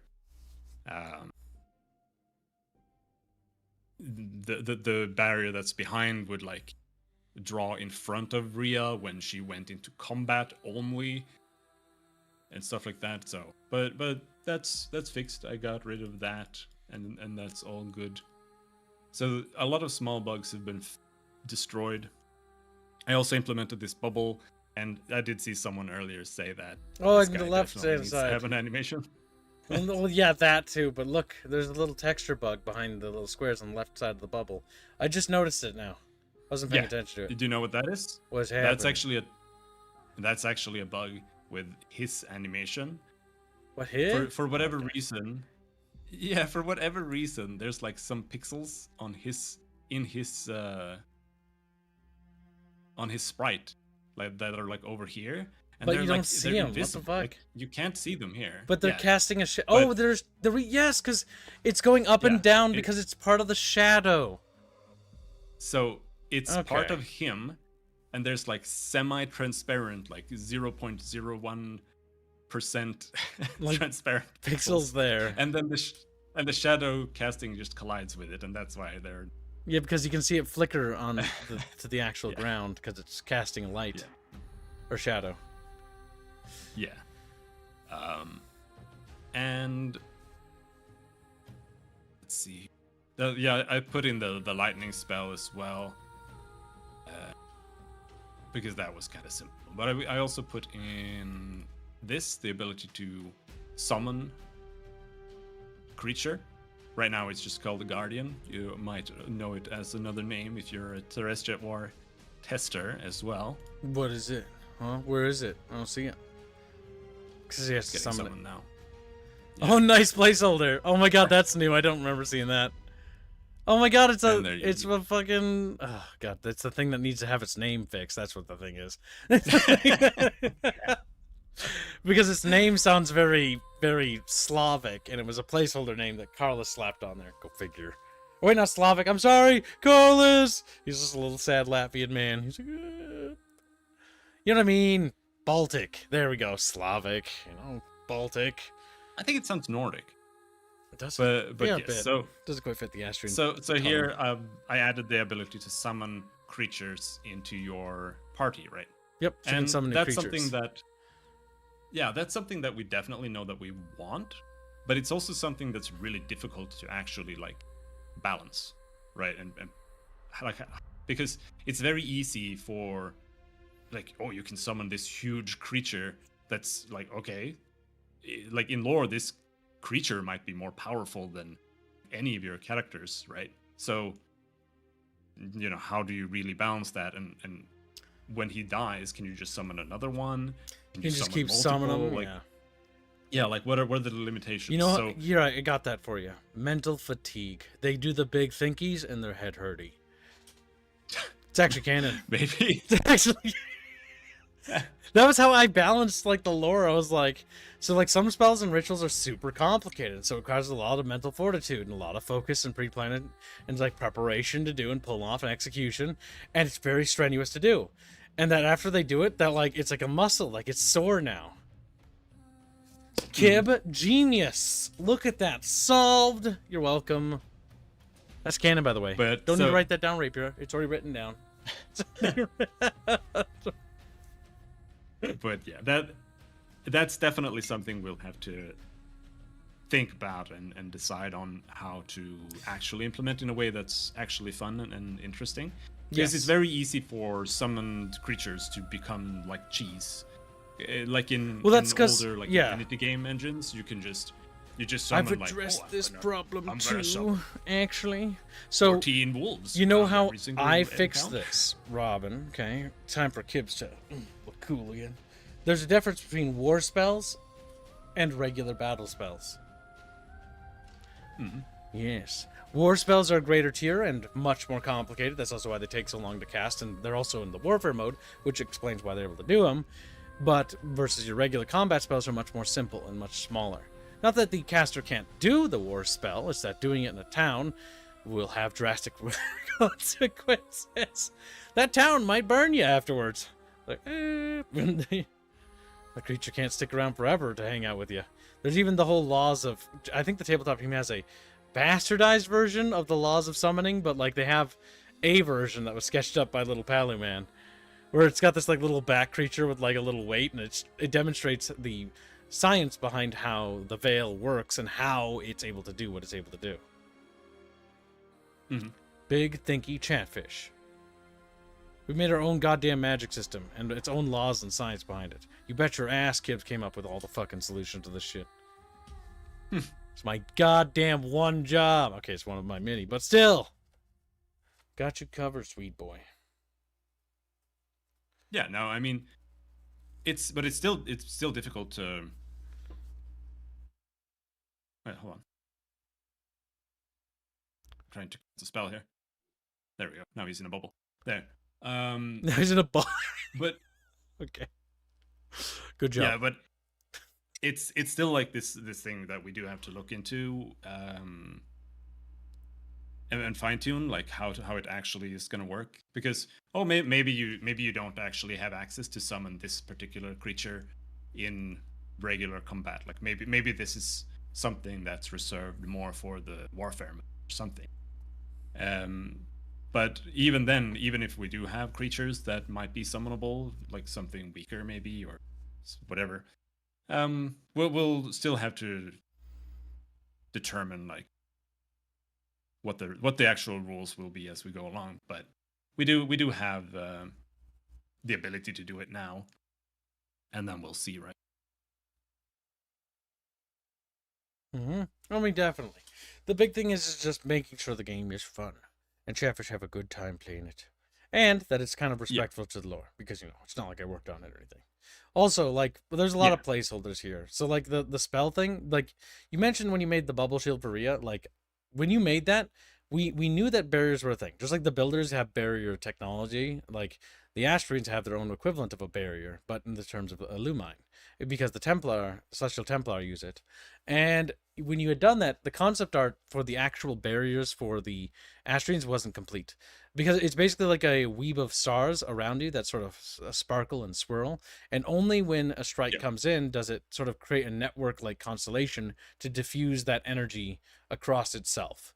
Because that's what it would look like visually. It wouldn't, because even the builders' barriers look different. Like every spell for every culture has different visual effects, but there's also not just a visual layer to the cultures and religions.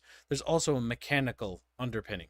Like a fire spell for the Nefir works very differently. Like theirs is like a bird that you can control and like fly around, and it'll ignite multiple targets and then detonate on a final target. So you can kind of get an ability to weave, sort of kind of like a magic missile, but the Astrian's equivalent is not the same. It's like a beam of energy. They are similar principles, but all different philosophies that adhere to their culture and faith, then is reflected in the game to have different mechanical functions, to help create a dimorphism of gameplay and uniqueness and diversity between the different cultures, so that each culture and each enemy group is drastically different and none share the same like core tenets. Mhm. Philosophy, chant, wow. You just put a barrier on him? Or what did you do? Oh, you just selected him. I keep forgetting that it highlights the target in blue once you have him selected. You just putting everyone in bubbles now? This is just what we're going to do? Bubble tube. I hate that bubble. You know what? You don't like animating water. Okay? Like, be careful. I'm going to write the lore for that to be very liquidy. Yeah, that's right. You'd be scared. You'd be scared. I'm going to make All right. water spells. Going to make water. Alex Fox asks another thing, actually. Where can one go to look for an artist or a musician or a sound person? I'm definitely going to need at least one of those, but all the various websites I found seem very mid. Yeah, that's basically... Welcome Good to luck, the dude. reality. Yeah. It is on So, okay, you can what give I- some tips what because I- there are tips. What I will tell you is, if you are a programmer yourself, don't go looking for anyone. Like, you should not go looking for someone until you're pretty much done. Mhm. Because the reality is, if you're like pinching pennies to be able to afford someone, you might not be able to get all of the assets that you need out of that person before they just go and find themselves a job somewhere else. Yep, and they So, won't stick around either. Yeah, Yeah, good so point. you absolutely have to make sure that you have everything together, and then you try to buy as much as you can in bulk, and like find some artists that you enjoy their work.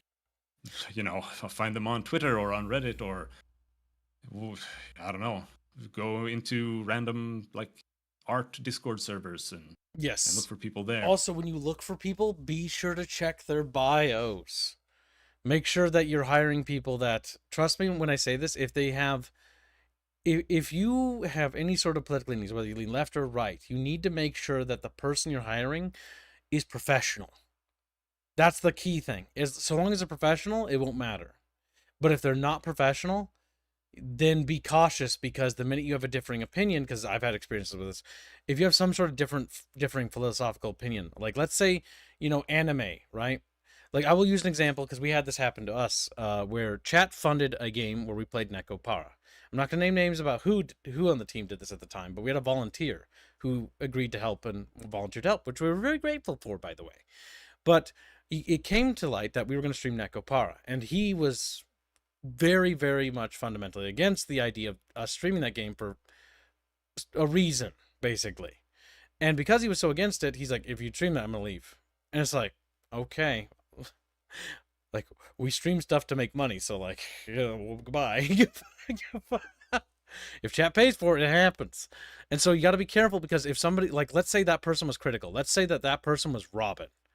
Well, there goes our programmer and our animator. And the big thing you need to factor in is that when you get these people, the reason why, do not use my studio as a reference for how to do it, because we are an oddity that defies logic and reason. And that's because of you, the Chatfish. Every industry professional I've talked to thought what we were doing wouldn't actually get last a month.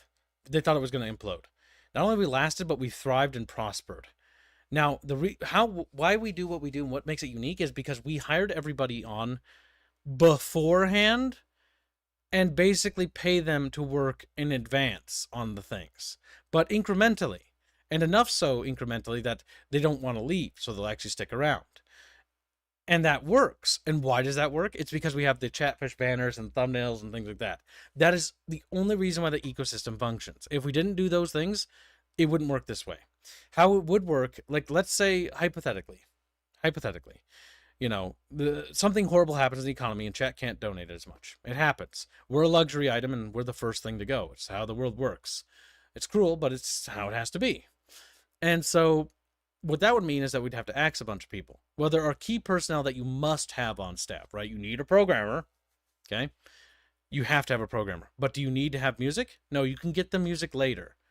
Do you have to have art? No, you can make placeholders for now. You can get away with quite a bit without needing to actually, do anything. And like what Robin says, when the time comes, that's when you get the money together and you hire them, right? We're doing that for some parts of our studio in our game. For example, if we have no voice acting planned for the combat prototype and no voice acting planned for any version of the game until after we launch a Kickstarter. And what is our goal with our Kickstarter? Our Kickstarter, which I do intend to have one at present, and the only reason why we're going to have one, and the only purpose of it, is specifically to raise funds to have voice acting conducted for the game. Professional and A-grade voice acting, not that slop you hear in dubbing. Ugh. And if we can't afford that, then, the money just gets round up and we just invest it back in the game. More animations, more sound effects, more cool stuff, and, more bells and whistles. But the game is done. And so, there's so much to talk about, when it comes to recruiting personnel and just even, Kickstarter stuff. Do not do a Kickstarter. The Kickstarter, you only do that, by the way, or that kind of crowdsourcing stuff, purely to get other people's eyes on your product. You should have the game already done before you do the Kickstarter, in my personal opinion, because 90% of Kickstarters are fucking disasters. And that's why we don't intend to do anything with ours until our game is actually complete, so that the only thing we'll be doing is patching in the voice lines. You know what I mean? It's that way. It's just one thing, and it's okay, well, we didn't reach the goal. All right, whatever. No big deal. It just rose awareness about the game. Yeah. We didn't need the voice actors anyways. It's just a bonus. It's nothing critical. It's nothing you absolutely need. And that's why voice acting should be last, because I'm not going to name names, but Robin and I know of indies that have hired voice acting and got voice actors, because you can get big name ones really easy. It's not hard. We could line them up right now, like ducks in a row. But we're going to have to fly them over to a recording studio, get those lines recorded, multiple takes, how many days that's going to take, And for what? What good is that going to do us? You can do all those things, but what does that actually gain you? No, focus firstly on the core systems, the mechanics, the code, the meat and the framework of the game. These bonus things are bonus things. They can be added later.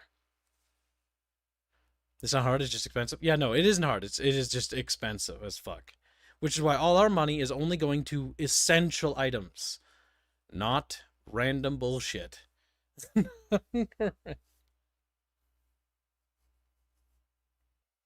But yeah, and finding good VAs for our game, oh my god, it's going to be a nightmare, guys. Honestly, I have low confidence in VAs in general, because most VAs, no offense, but quality varies.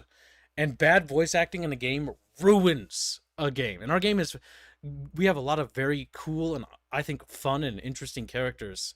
Some of the most interesting characters, and I'm biased, of course, and I think in RPG, in our all RPG history. But that can be completely destroyed by really bad voice acting, which means it's better to not have voice acting at all if you can't have great voice acting. You cannot be an in-between. Middle of the road voice acting is just fuck. Yeah, no, it is bad. Imagine Celeste sounds like this, "Hello guys, it's me, Celeste." Oh my god, shut the child up. And the difference between good and bad voice acting is it's so minor too that it's hard to find people who are able to do that little bit of extra that makes it actually good. Yes. You basically have to find some large studio where they already have their own professionals, in-house recording and all that, and then they handle every single casting almost for you. Yep, they handle the castings. I mean, I've been contacted by a company that does that, and they constantly check in with us every half a year to see how we're doing, because they're keeping a close eye on our game. And the reason why I know they're keeping a close eye on our game is because they know it's heavily story focused and character focused. And I know exactly why. It's because they know, because I told them it's heavily dialogue focused. And so they're rubbing their little hands together come on already. And again, well, I'm not going to name names because I don't want to, but those companies do exist. There are companies and specialists that are explicitly meant to go out and find talent. That company also handles sound effects. They don't just do voice acting. They even offered suites for all the music. They offered like to get the composers lined up, the sound effects engineers and stuff like that lined up, or just use sound libraries depending on if you wanted to go full like folio. Now, if I could have my way, I would have Battle Damage Studios have its own in-house folio, but that's a luxury item. Man, it would be so cool. Having our own sound engineering team would be amazing. Because games that have that always benefit really well. But sound engineers ain't goddamn cheap. And again, these are luxury things. Is it a make or break thing? No. And so luxury things should be your Kickstarter goal things. That's what that should be. Luxury items. Not essentials like the core code. Yeah. Danny DeVito as Celeste. Oh my god, terrible.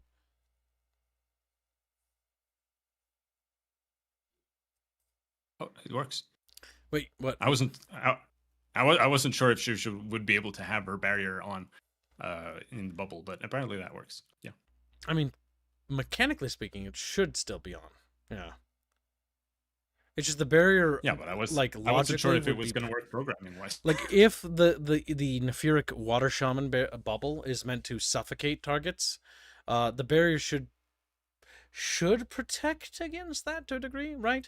Because based on barrier information in lore, it will protect them, but it will only have the oxygen in their surrounding. Same goes for Celeste's barrier tech that she uses because she has an ABS. So her ABS, if this was Celeste, like she would technically be safe until the oxygen inside that little bubble disappeared. Then she'd suffocate. Sorry, I'm just thinking out loud about how that would work. I also thought it would be funny if it did like damage while you were in it because you're like drowning or whatever. But the reality is that you're in the bubble for like 20 seconds. Oh yeah, because of the action point system. Because we have action points. Because we have to measure time. Like how long can you hold your breath? like not only that, but also like just logically, like unless there's nothing from interrupt, like unless the caster of the spell gets interrupted in some manner, or you get like removed from the barrier by someone else, like it would have to be like in a complete vacuum that you get caught in a water bubble and then you're just kind of left there for like 2 minutes and then you start drowning, because you can't hold your breath for quite a while usually. And answer Crazy Templar's question, yeah, very similar.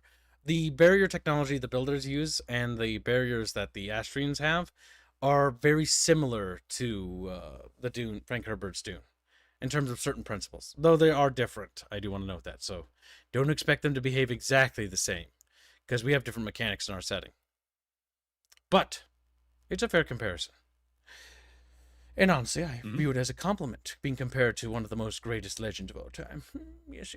More compliments, please. Keep them coming. All right, let's see. Jokes aside. Can't you use AI for sound design? Okay, excuse me while I try to make sure Robert doesn't kill you. It's not like we need real muskets. Oh my god, though. Wouldn't it be the fucking best if it was? Real musket sound effects properly recorded is amazing. And this might just be my autism triggering here, but you can tell the difference between a musket fired without any actual ball in it versus a musket fired with a ball actually loaded. A blank versus non-blank. Yeah, probably, yeah.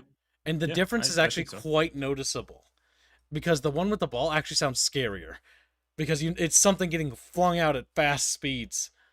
And well, I know it sounds hollow otherwise. Yeah, otherwise it's just like plep. And like if you watch The Patriot and things like that of those old movies where they have muskets and stuff, you'll kind of hear that. Or Pirates of the Caribbean, you don't really hear the sound that it usually makes when there's actually a ball there. So it doesn't sound as lethal, especially if you actually listen to what it sounds like from actual weapons fire testing of actual musket weapons being fired. I mean, if we could afford folio for like actual stuff, like if we could fundraise for it, I would do it in a heartbeat. Just like I would also encourage a full symphony orchestra. I know Robert would hate me for all the extra work that would add logistically, but man, some of the tracks, if we had a full symphony orchestra, like doing them would be, they'd be beautiful.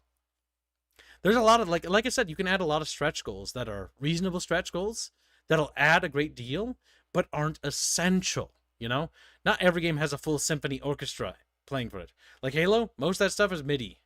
Like it ain't symphony orchestras. But if you want like an example, I think the recent game that did it is Europa Universalis 5. Actually has a symphony orchestra for I think every single one of the tracks. Pretty impressive that a game could do that. But they're also a AAA now, so they have the budget. It's expansive. My autism aside, does Chatfish have any other questions about our game or setting? It can be any questions, by the way. Now is the perfect time to ask them about the coding, the progress, what to expect from the combat. You know what? I'll ask some questions. What can we expect in the full combat prototype once we're at that stage? I'll ask some questions. Yeah. Was that the whole question? Yeah, like what? That's a very broad question, but like what kind of features I mean, do you think we'll see in that combat prototype? Well, I mean, next that's what we see up, so far. I'm going to implement more summons, and what I mean with more summons is like things that might work differently than just a unit. Yep, Sure. than just another like melee brawler or ranged character. Yeah, like sometimes I do implement things on my own in a way where it's kind of like just an idea I have, and then we see like what we want to do with it. So, but you know, it could be just like a static thing on the battlefield. For example, just adding like fire on the ground or something. Like that's like technically not like a summon as you would normally think of it, but technically it's like creating something on the ground, and it's kind of the same kind of concept programming wise. So but yeah, like stuff like that. But also like right now you can't really like hit multiple targets with a melee ability, so that's something I'm gonna do, and that includes adding like melee spells, kind of like quick spells that the Templar use in melee that might affect multiple enemies. Because animation wise, it might work a little different than a normal spell, because it might use like the whole melee combat sequence instead. So that's like what I'm gonna do there, and also just adding the ability to target enemies with like a cone shape is a whole thing. And I was also thinking of making it so you can target in every direction, like kind of in the same way that that this system works, where it gets pushed like that. Yep, you have like a directional fireball. I mean, that's gonna work for some of the spells, like Bright Flash and stuff like that. Yeah, exactly. We should call it but it's not stuff. Just saying.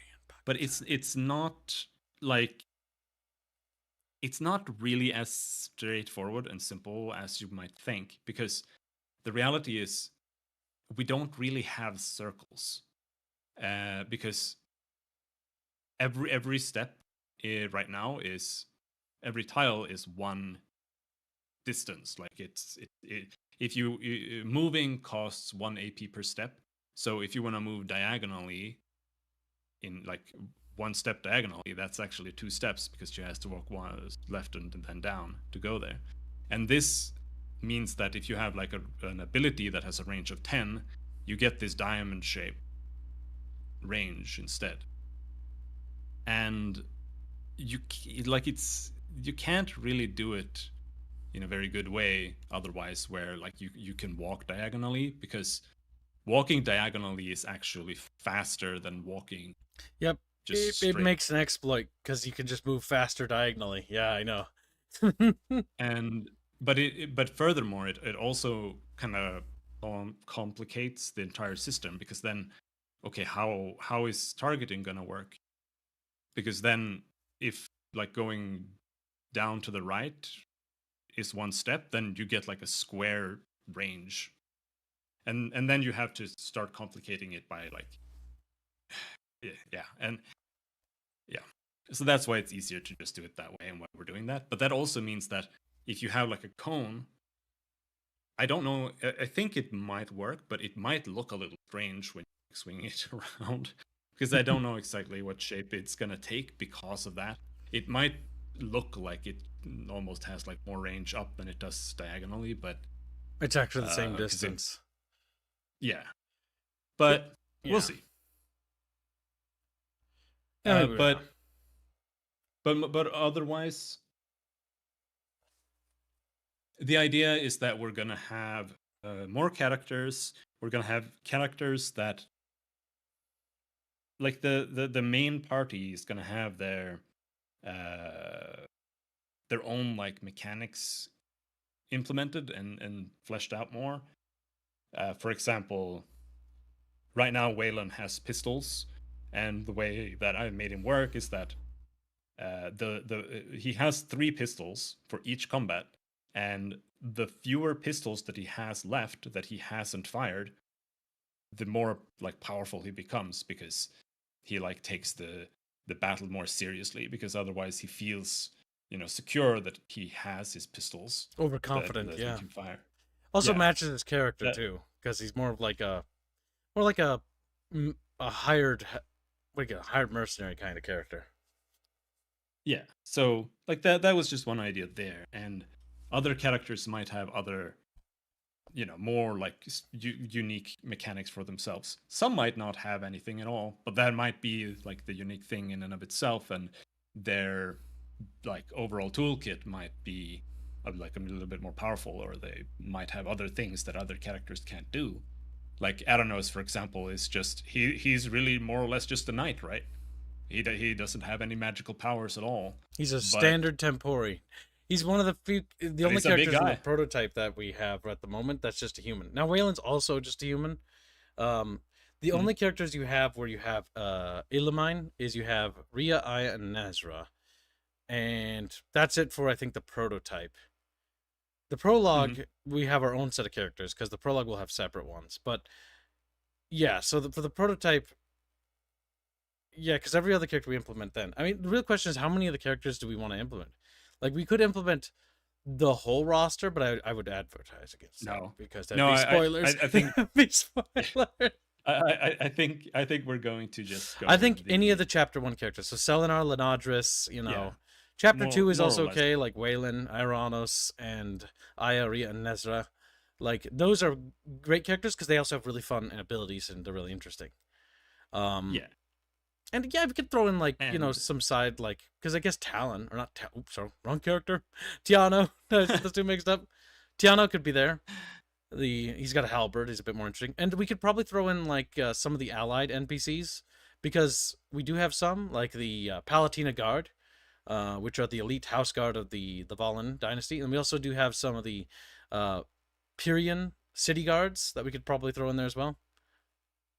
As like troops in command for more simple units.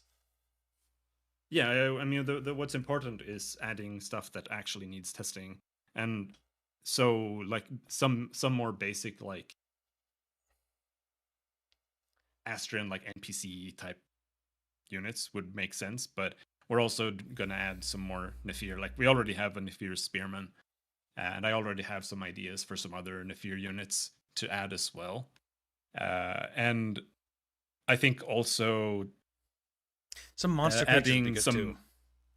some mounted units. Yeah, Because Lyak because that's going to be like I can't promise how that's going to actually end up. I'm scared being, actually how that's gonna work. because it's going to be a coding challenge Yes. to really figure out how to implement that in a way that's actually good. But we'll see. The big thing is that And there's there's also the reality that like I think mounted combat is kind of like ass. I mean, it should be for the most part. So, okay, so when it comes to mounted combat, right, it's mostly going to be useful in warfare. But when I think of mounted combat in the tactical battles, because I do want it, I'm going to fight for it. Because enemies having it would be cool because then you could kill their mounts, right? So for Lyaks, for those who don't know about the lore, they will defend the riders almost universally and will often fight to the death alongside the rider, or will carry the rider or basically try to drag the rider away from combat if dismounted. Whereas a spearbeak, if the rider falls off, the spearbeak might just slice up the rider along with the other guys. Different Yeah, creatures I mean- behave differently in our setting, so you have very different like animals that do different things. But yeah, there's like a lot of stuff. I mean, I will point out that Rhea, the Astrian Imperial bird thing, Rhea actually, like, the reason why she had a gauntlet was she also originally had a pet. She was a pet class too, but we actually ended up scrapping that. She still has the bird, but it's mostly just an in-canon thing. Because there's a lot there that we could always like check up on. I mean, who knows? Maybe we'll end up implementing it again. I just don't know if that's a good idea because I'm gonna have to write up like that's a lot of lore. Like I gotta add like, okay, Rhea's got to now go find bird feed for the fucking bird. I'm sure it can feed itself. Just It make probably it hunt other birds. Yeah, it could. But I mean, yeah. I would like to see like mounted units for sure. So we'll see. But it is like the fact that we are doing the micro squares and stuff. It makes like because Opens up new challenges. somebody who's mounted like someone who's mounted on a Layak, it wouldn't just be like a 2x2 size. I mean, 4x4. do you remember that picture you They had for would- the spearbeak that we They drew? would be. You could show Yeah. chat that. You want me to cover the screen while you go grab that? I mean, I can probably do it. Yeah, because So we a while ago, Robin had drafted up a concept sketch of the spearbeak from Carlos's concept art to see how it would look in game, and it poses some interesting questions on how mounted creatures work. Right, like you also drew a giant of Budanawa, and we also have the Luminarian character. So in the Luminarians, Astrians are about 5 feet tall. Luminarians are about 8 feet tall to 9 feet tall, right? If I'm right, yeah. Or the 10 to 12. I can't remember. I got to check the notes. But either way, they're tall, and the sprites reflect their sizes. And then the giant of Budanawa is the size of, it's like 12 to 15 feet tall on average. And so they're huge. Spearbeaks aren't that big, but they're big. Yeah, this is like a sketch he did, yeah. Because that's gonna create weird things I'm gonna have to figure out, yeah. Yeah, so like you can see, a spearbeak would take up like this much space, and each like ground tile here is roughly a tile in the game. So they would take up a lot of space. Now there are options to make them just take up a square space when they're idling, and when they move, they just kind of have a different animation, right? So that would make it a lot easier to do.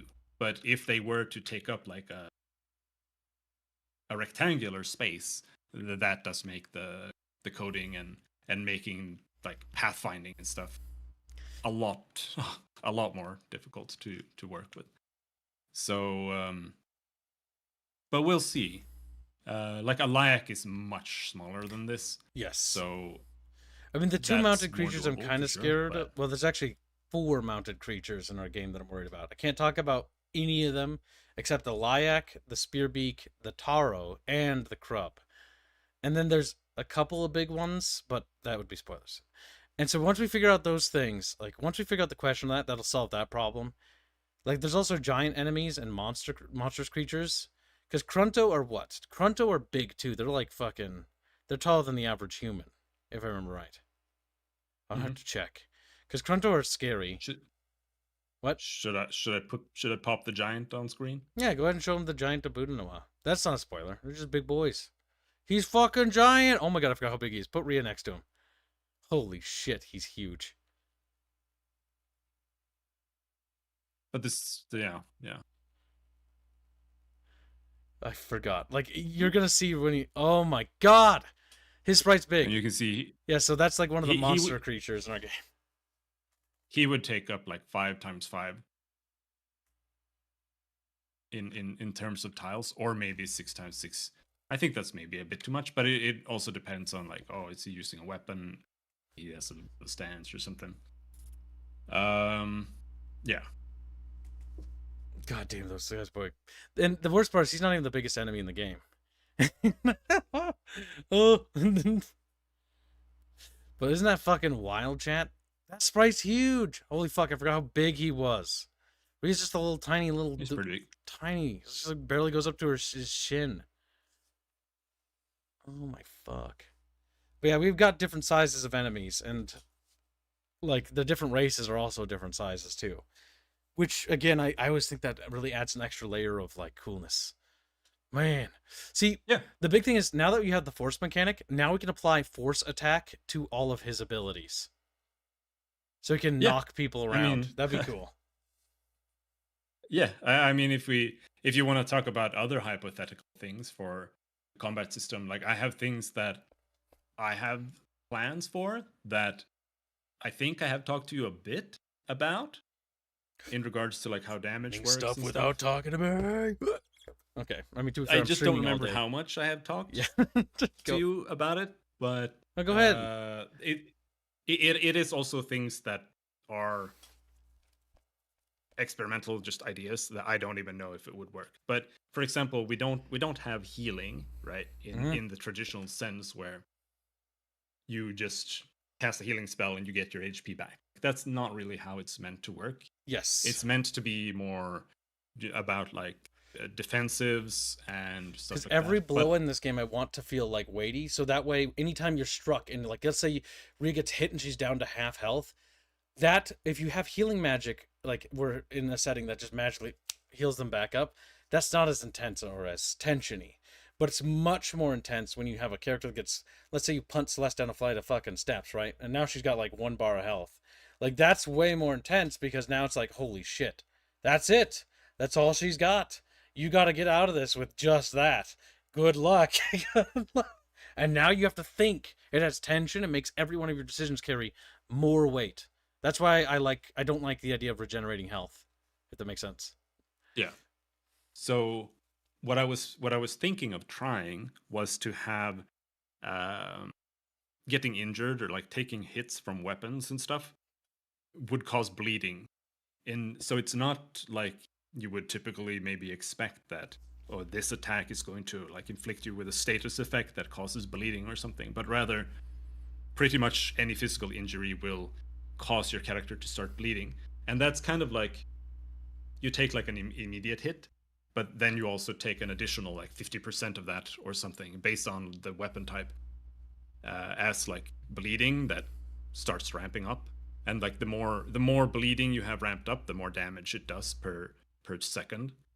But then that's where spells could come in, or Yep, to mitigate items, the bleeding. or like just hitting end turn or something, and not acting would like reduce the amount of bleeding you have. Or maybe you have a bandage, or maybe Aya has a spell that can staunch bleeding, for example.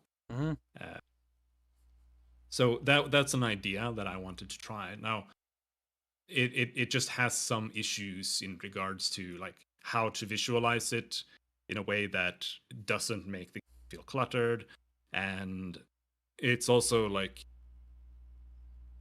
what I worry about is it has like the potential for every single time that a character's turn ends and time passes, that like every single character is going to have damage numbers pop up over their head because everybody is bleeding right now. But that's like They make the noise. that's like an too. extreme case. They all do That's it. like Oh no. But yeah. I mean the okay, so like remember the timeline system, chat. So the thing that adds extra layers here is that the timeline also affects when those would tick over. So you can actually stop like when Rhea bleeds. So let's say Rhea starts bleeding, she may not bleed the same time Aya bleeds. And so you might be able like to treat that will actually make you again another layer of tactics. You have to triage which characters get prioritized. Go ahead. Almost. Right now, the way it's implemented. Almost. That's how it Well, works. because no, it's not. What do you Because mean? that's one way that it could work, right? Isn't Like, that how it works right now, though? Don't we have that? no, no. How does it work now? So the typical scenario in an RPG or in a JRPG, especially, I hate you. Don't make that would be- comparison. No, no.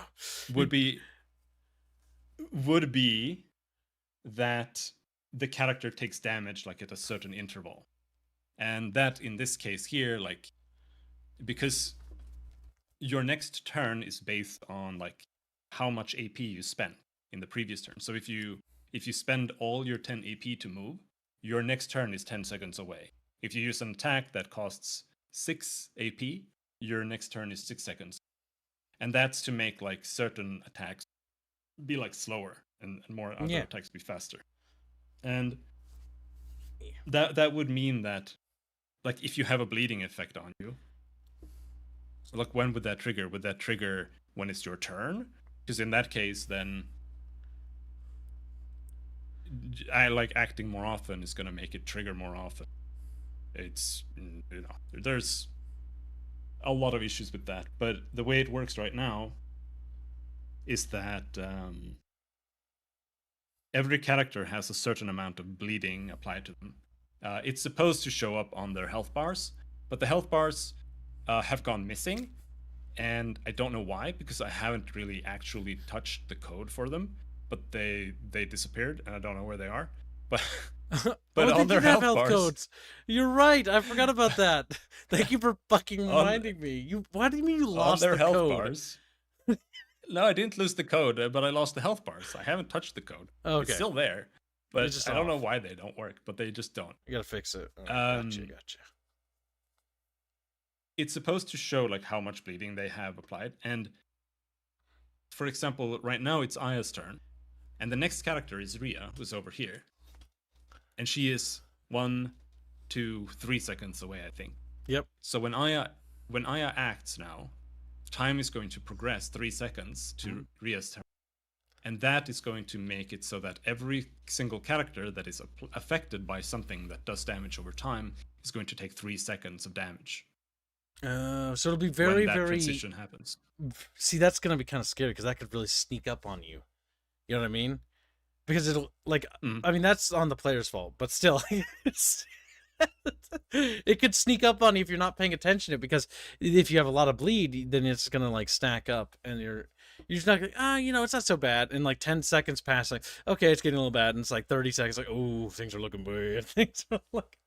Also, we got some questions real quick. So this isn't a question, sudden cringe. No, it's not. He said, knew it. This is a JRPG. We're not like, Rob, don't use that fucking term. Okay, so chat had asked earlier, and we didn't get to this question because there's so much to get through. It's hard. Sometimes I forget how much stuff we've actually worked on. Because it's easy, because like when you originally think about it and you just look at it like, yeah, it's just like a couple things, but like it's a lot. So Chad asked, what was my inspiration from getting a game? We're going to ask this for both Robin as well. So I'm going to start with Robin first. Robin, what made you want to get into making video games? JRPGs. I knew you were going to say that too, because that's what you liked, right? Like as a kid, I don't think we would have liked each other. JRPGs as a kid, yeah. I hated JRPGs. I grew up on Diablo. JRPGs. That's not a JRPG. Also, like, no. But I was getting to that. I grew up on like boomer shooters like Duke Nukem, Doom, Quake, and then Diablo especially, and then Baldur's Gate, and all in this same time period. It was also fantasy games. Like I had a Super Nintendo with Final Fantasy VI and Chrono Trigger and whatever. And like those were always my favorite games. So, and you know, that's also partially why I'm a pixel artist, because that's what I always enjoyed. But nowadays, like so that's kind of that. And I just always really enjoyed video games, but I've always been, I wouldn't say always, but as I grew up, I became more and more interested in like video game systems, because the more games I played, the more I felt like they weren't really doing enough. They became especially static, JRPGs. Yeah, like JRPGs especially for me. Like while I grew up with them, and while I think that they have like, especially the older ones, often have an aesthetic that is like really enjoyable. Like the games overall are really enjoyable. They've got like really enjoyable atmosphere and music and whatnot. The gameplay is really ass in pretty much like every single one of them. It's almost like just basic attacks or magic, and that's it. And And even when you have special abilities like in Final Fantasy VI, every single special attack is just like a different color of normal attack. So it's like mechanically, it doesn't really have anything that's really interesting or like actually like you're thinking about what you're gonna do, or It became it's like, am I gonna heal myself, or am I gonna do like a big AoE damage thing that's just gonna kill everything on the screen? So that is kind of, so like I do come from like a JRPG way of thinking, and tactics RPGs, but also CRPGs, because I played pretty much every single CRPG, like Baldur's Gate, Pillars of Eternity, and whatever.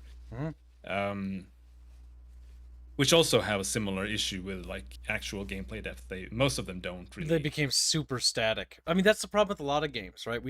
When we first met each other, one of the things we talked about was that I remember telling you, like, I want to pick up the torch that was left in the 90s and then like carry it forward, because it was just dropped. Like, people stopped innovating because everything became focused on the graphics and the trends, and it, like, nobody cared about mechanics anymore. Because JRPGs were the same way. It's like, okay, it's a 3D version of the 2D game. And CRPGs, it's a 3D version of the 2D game. Like, it doesn't actually do anything. It's not taking advantage of, like, pushing the envelope mechanically. Mechanically, video games are stagnant, and they're stuck in this rut, especially the game we're trying to develop right now. We're developing a game that's basically made for a genre that died eons ago in terms of innovation. And it occasionally does get games, but it's never gotten a game since like 98 or 99. Like, it's been that long since a game was made for what we're making. And so that's maybe, I guess it's more of a romanticized view, but that's kind of how it really is. Nobody really does anything anymore. Like, the biggest thing that happened when 3D happened, you know what it was? They added box puzzles. And it's like, oh, there's a box puzzle. And now you can, like, physics, you can put a cube on a stick, and the stick will go up if you put enough cubes like, on it. Fun. Like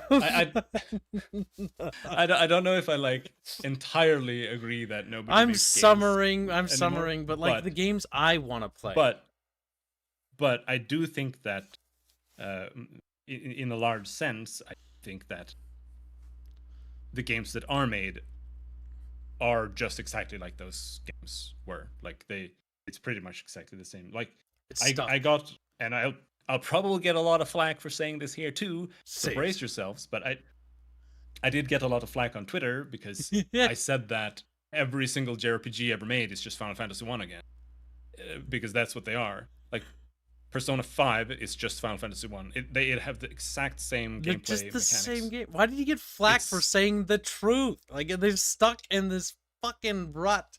We've been stuck in this rut mechanically, and that's what we're trying to do here, is break out of the mechanical rut. Oh my god. So yeah. Did you get fucking brigaded or something over this recently or something, and I missed it? It was not recent, but yeah, I had like a million people saying I was a hack, a tourist, a moron, whatever. But it's fucking true. But like, it is, and that's what I want to avoid, because there's like, what I want to do is make a game where there's choice and like things to actually like think ahead of it. And like, I would say historically there aren't really that much. And now people are gonna throw their favorite if there's at me and say that they're different. I love his Chatfish so much. He's just like making fucking tacos while trying to educate Robin. So it's like, here, play some Legend. So I'm not going to address any of them because they're going to get mad at me. Because he's played them all. That's the worst part, isn't it? So yes, but like that's just the goal, right? And like what I want to try to do. I just want to create games that are like, it's going to be more niche. Yeah, that's of course. That's the reality, because our game is niche. I do want it to be more advanced. Yes. But that also means more niche. That's fine. Fuck it. Who gives a damn? The niche is for the Chatfish. Chatfish are a niche. Like, that's okay. Like, I mean, that's why I hired you. Why am I saying that's okay? Like, I'm reassuring you. We're telling this to the audience. I for some reason thought you were talking to me about this. Oh, Christ. But the thing is that when it comes to this, yeah, absolutely. Like, that's one of the reasons why I hired you, Robin. Not just for your glorious sprite work, though that was the main reason at the time. His sprites are so goddamn good, it's not even funny. But the big thing is that, yeah, like, a lot of people in the games industry were like, they'll just make their same game again. Like, and there's nothing wrong with that. That's a passion project. But I want to make something that actually took risks and chances. And it's not going to be something that's going to be easy to make. I mean, fuck, I've been working on this for 20 fucking years, you know? Granted, it wasn't always a video game. Most of it was just me writing the lore and the story for the setting. But, like, we finally got to that point when we hired you, and, like, yeah, there was a lot of trials. Before I hired Robin, by the way, oh my fucking god, dudes. Things were a shit show. I had these programmers that took money and then siphoned it into a separate project. I had this time where, like, these programmers would, like, you know, say they were working on stuff, and they were, but they didn't know anything. And so when they said, like, oh, Kip, we can't do that, or it's impossible, because what Robin has put together here with these goobly little bubbles, this right here, I was told was impossible to do with what we wanted to do. Oh my god. I wanted to kill myself. Like I've even outside of this project, I have worked with programmers that said similar things. Like they're just bad programmers. Is all I've learned. Like I've had a programmer saying that we couldn't like implement like a button that would make you run faster. Like you couldn't implement a sprint button. I'm like, okay. Like, what is that mentality? Because basically, when you started working on the code, I don't not know. only was everything that was impossible all of a sudden was in the game. For example, the fact that there are multiple characters on this microgrid system called the microsquare system, I was told that wouldn't work. Not only was I told that it wouldn't work, I was also told that elevation wouldn't even be functional either, or we couldn't have buildings with multiple layers, or like upstairs or downstairs, and we have buildings now. And you can go inside them and go outside of them in combat. Yeah. So it's, I mean, that's usually just a knowledge barrier, right? Like not everybody knows really how to implement stuff like that. And that's partially what makes it hard to make a game engine. Like if you know that you want to have certain things and then implementing that, it's pretty much always doable. But if you don't really know how to do it and how to approach it, then you know it just doesn't work. And it's one of the hardest things. And for me personally, I feel like I've been kind of lucky growing up in the time period I did, with games being like, I don't know what exactly to say, but like, because games when I grew up, they were limited in terms of like what resources they had. They had to do everything more or less right. And playing games like Diablo 2 or Baldur's Gate and cheating in them, using editors and stuff like that to actually see like how things work, how like a save game works, how like the item database works, like all of these things. I feel like it's given me an advantage compared to a lot of other people who are like 10 years younger than me, who are in the industry and making things. Because they don't necessarily understand even like what a tile is, or like what a tile system is. Like these things aren't really hard to find and figure out, but if you don't know how to look for them, then you might not know to look for them, and you might end up just doing something wrong. And I'm probably doing things wrong too. Like, don't get me wrong. I mean, we all make mistakes. I think yeah, like when you're programming, I feel like the most important thing is that it works and like, it doesn't run like shit. So as long as that works, then it works, right? But there are certain things that work better than others and like are more correct than others as well. And yeah, and it's also different being like a programmer who has specifically learned programming to make video games, and being like a programmer who has learned programming in order to make like a calculator or program like Yes, desktop apps or or people, like because we or have web. some Yeah, like we have some friends who tried to help us, because not every programmer tried to scam me, but a lot of them did. But I had a lot of friends of mine, a lot of close friends of mine, actually try to help with this project, and they tried to help us. They genuinely did. The big issue is that what happened was this. They didn't know how to make a game, and when it came to what Robin was doing, they basically said the equivalent of what you just said. They're like, I can't do what he can do. Like, I don't know how Robin is doing that or how he works that way, but he's on a whole other level, because they programmatically aren't thinking about making video games. It's like fixing IT connections, things like that. And so that knowledge doesn't immediately transfer over to let's make spells and have a force mechanic and let's have stability and morale and unit organization levels and stuff like that. Yeah, no, these systems that we're working on are a bit different than that. They work very differently mechanically and functionally.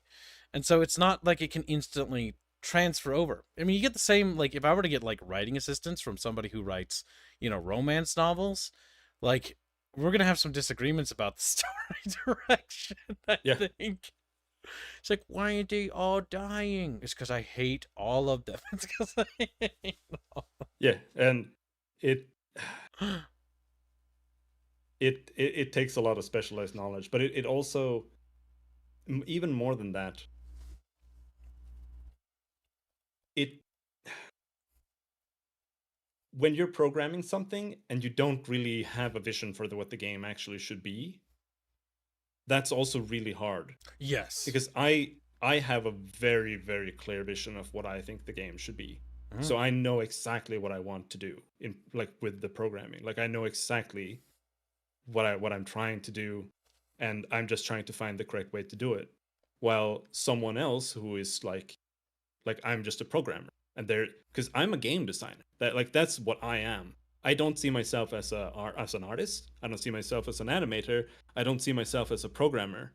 I see myself as a game designer first and foremost, and everything else for me is just a goal to that end. That's Secondary. why I have learned. That's why I've learned everything that I've learned. It's only because I want to make games and game systems, and that's what I enjoy. But if you come onto a project and you're a programmer, and the only thing that you have to figure out like what you're going to do is a half-assed game design document and like a chat with the guy in charge, that's a lot more muddy. And especially if you don't really know your way, like exactly how you want to, like how do you actually render tiles, right? Like, do you just make a bunch of objects and just turn each of object into a tile, or like how are you doing this? Like, it's, yeah, it's not necessarily easy. Yeah, no, it isn't. it isn't just a walk in the park. And that goes, I think, for everything.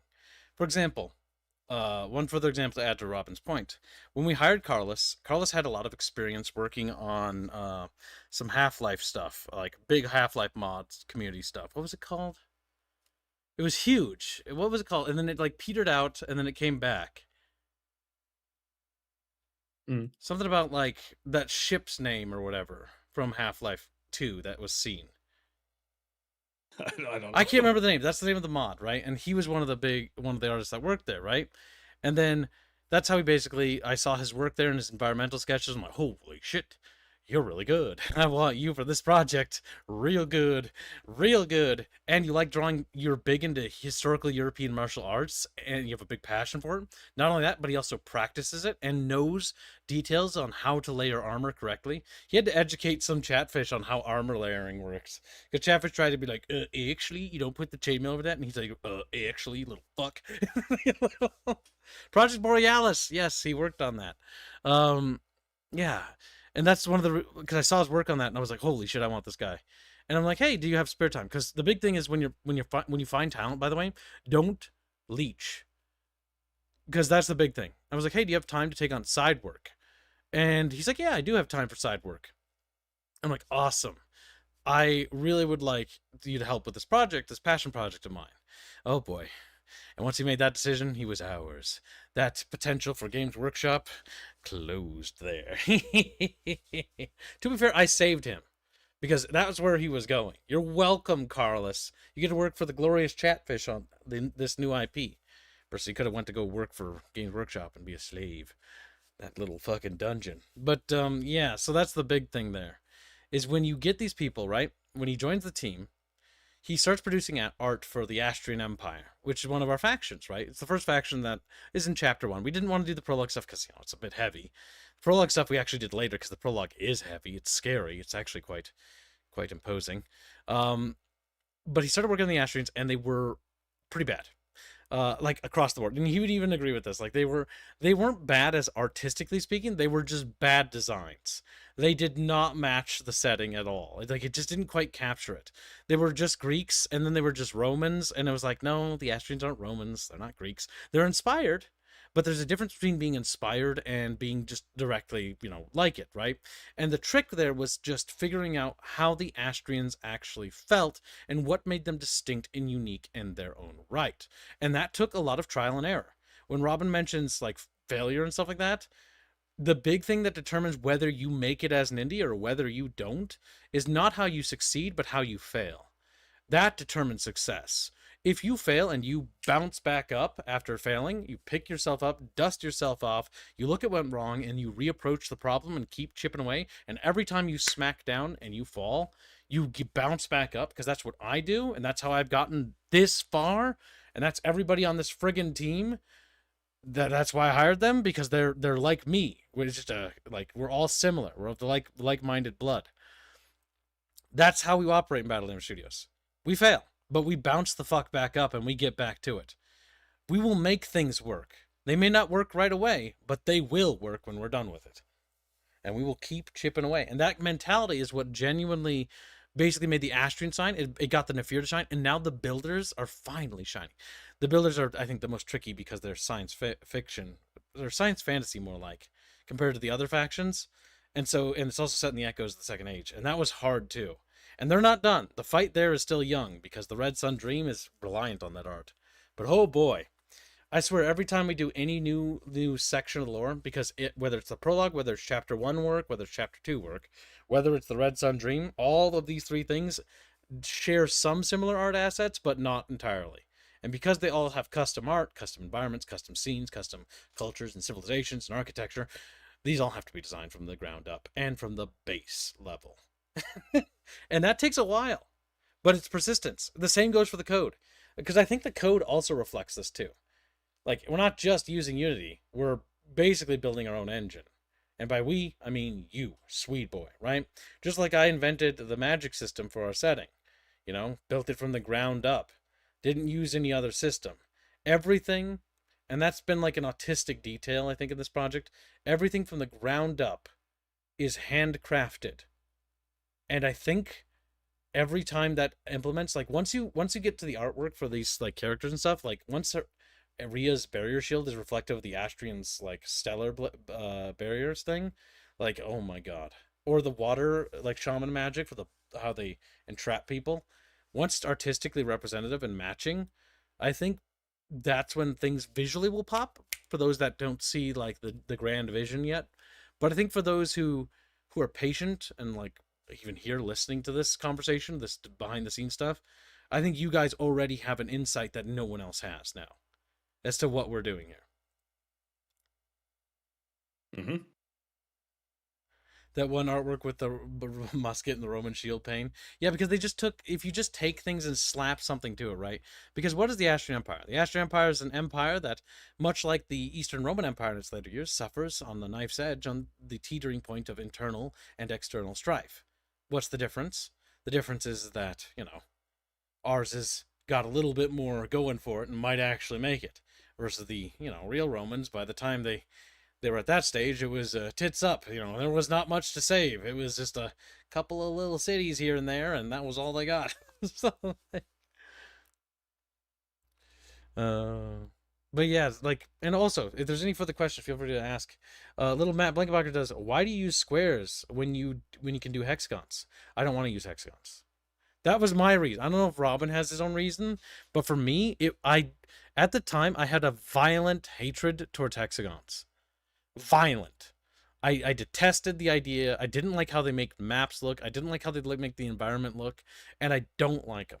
I don't like them. They're fine in some games. They work in Heroes of Might and Magic, but they don't work in our game.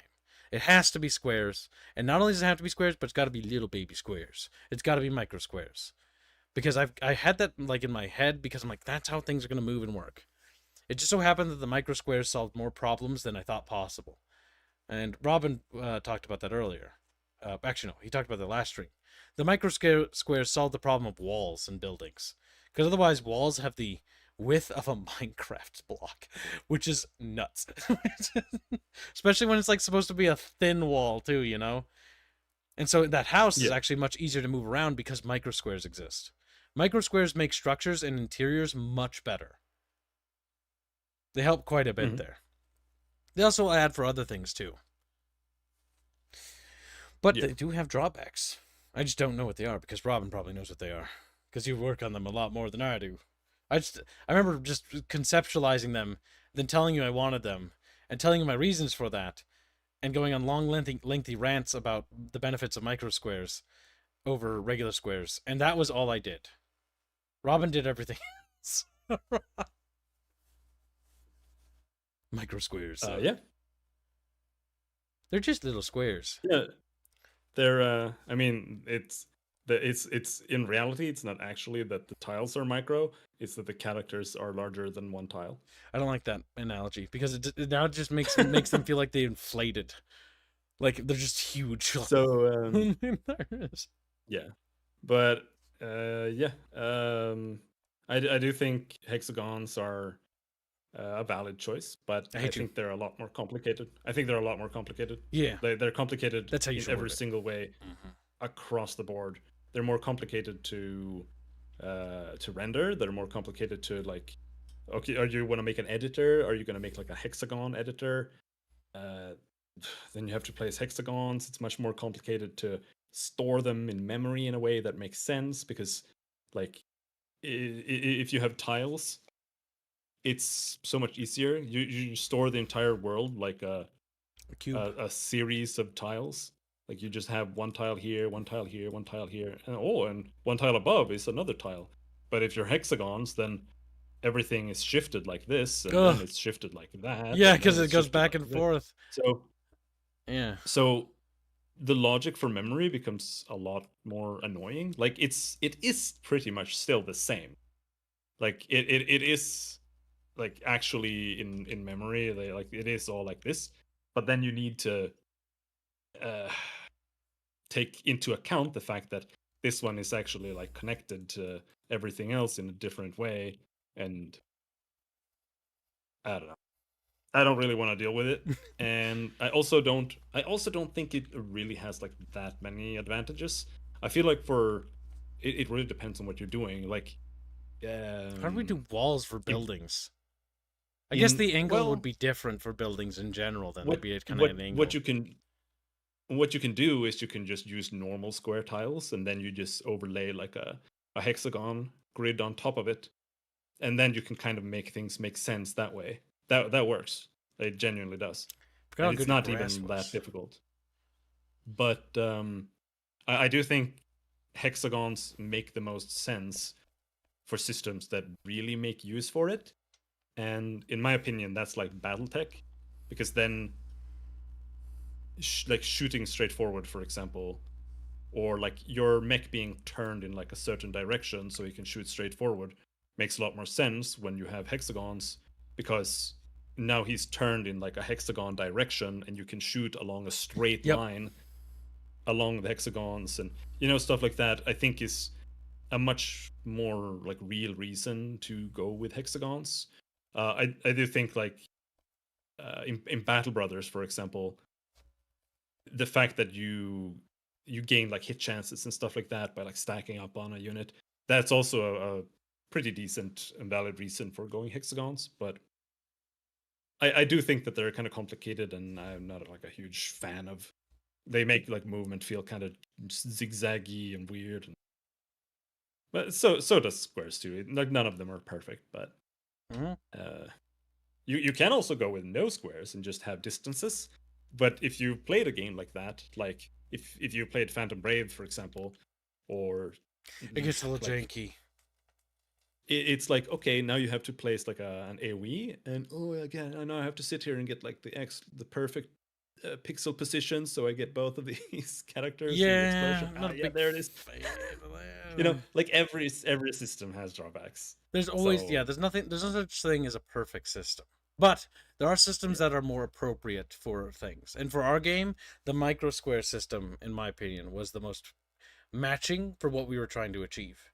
It also helps with just a lot of Mm. things. And is the perspective of the roof off? Yes, because Robin, I guarantee, I watched him grab these.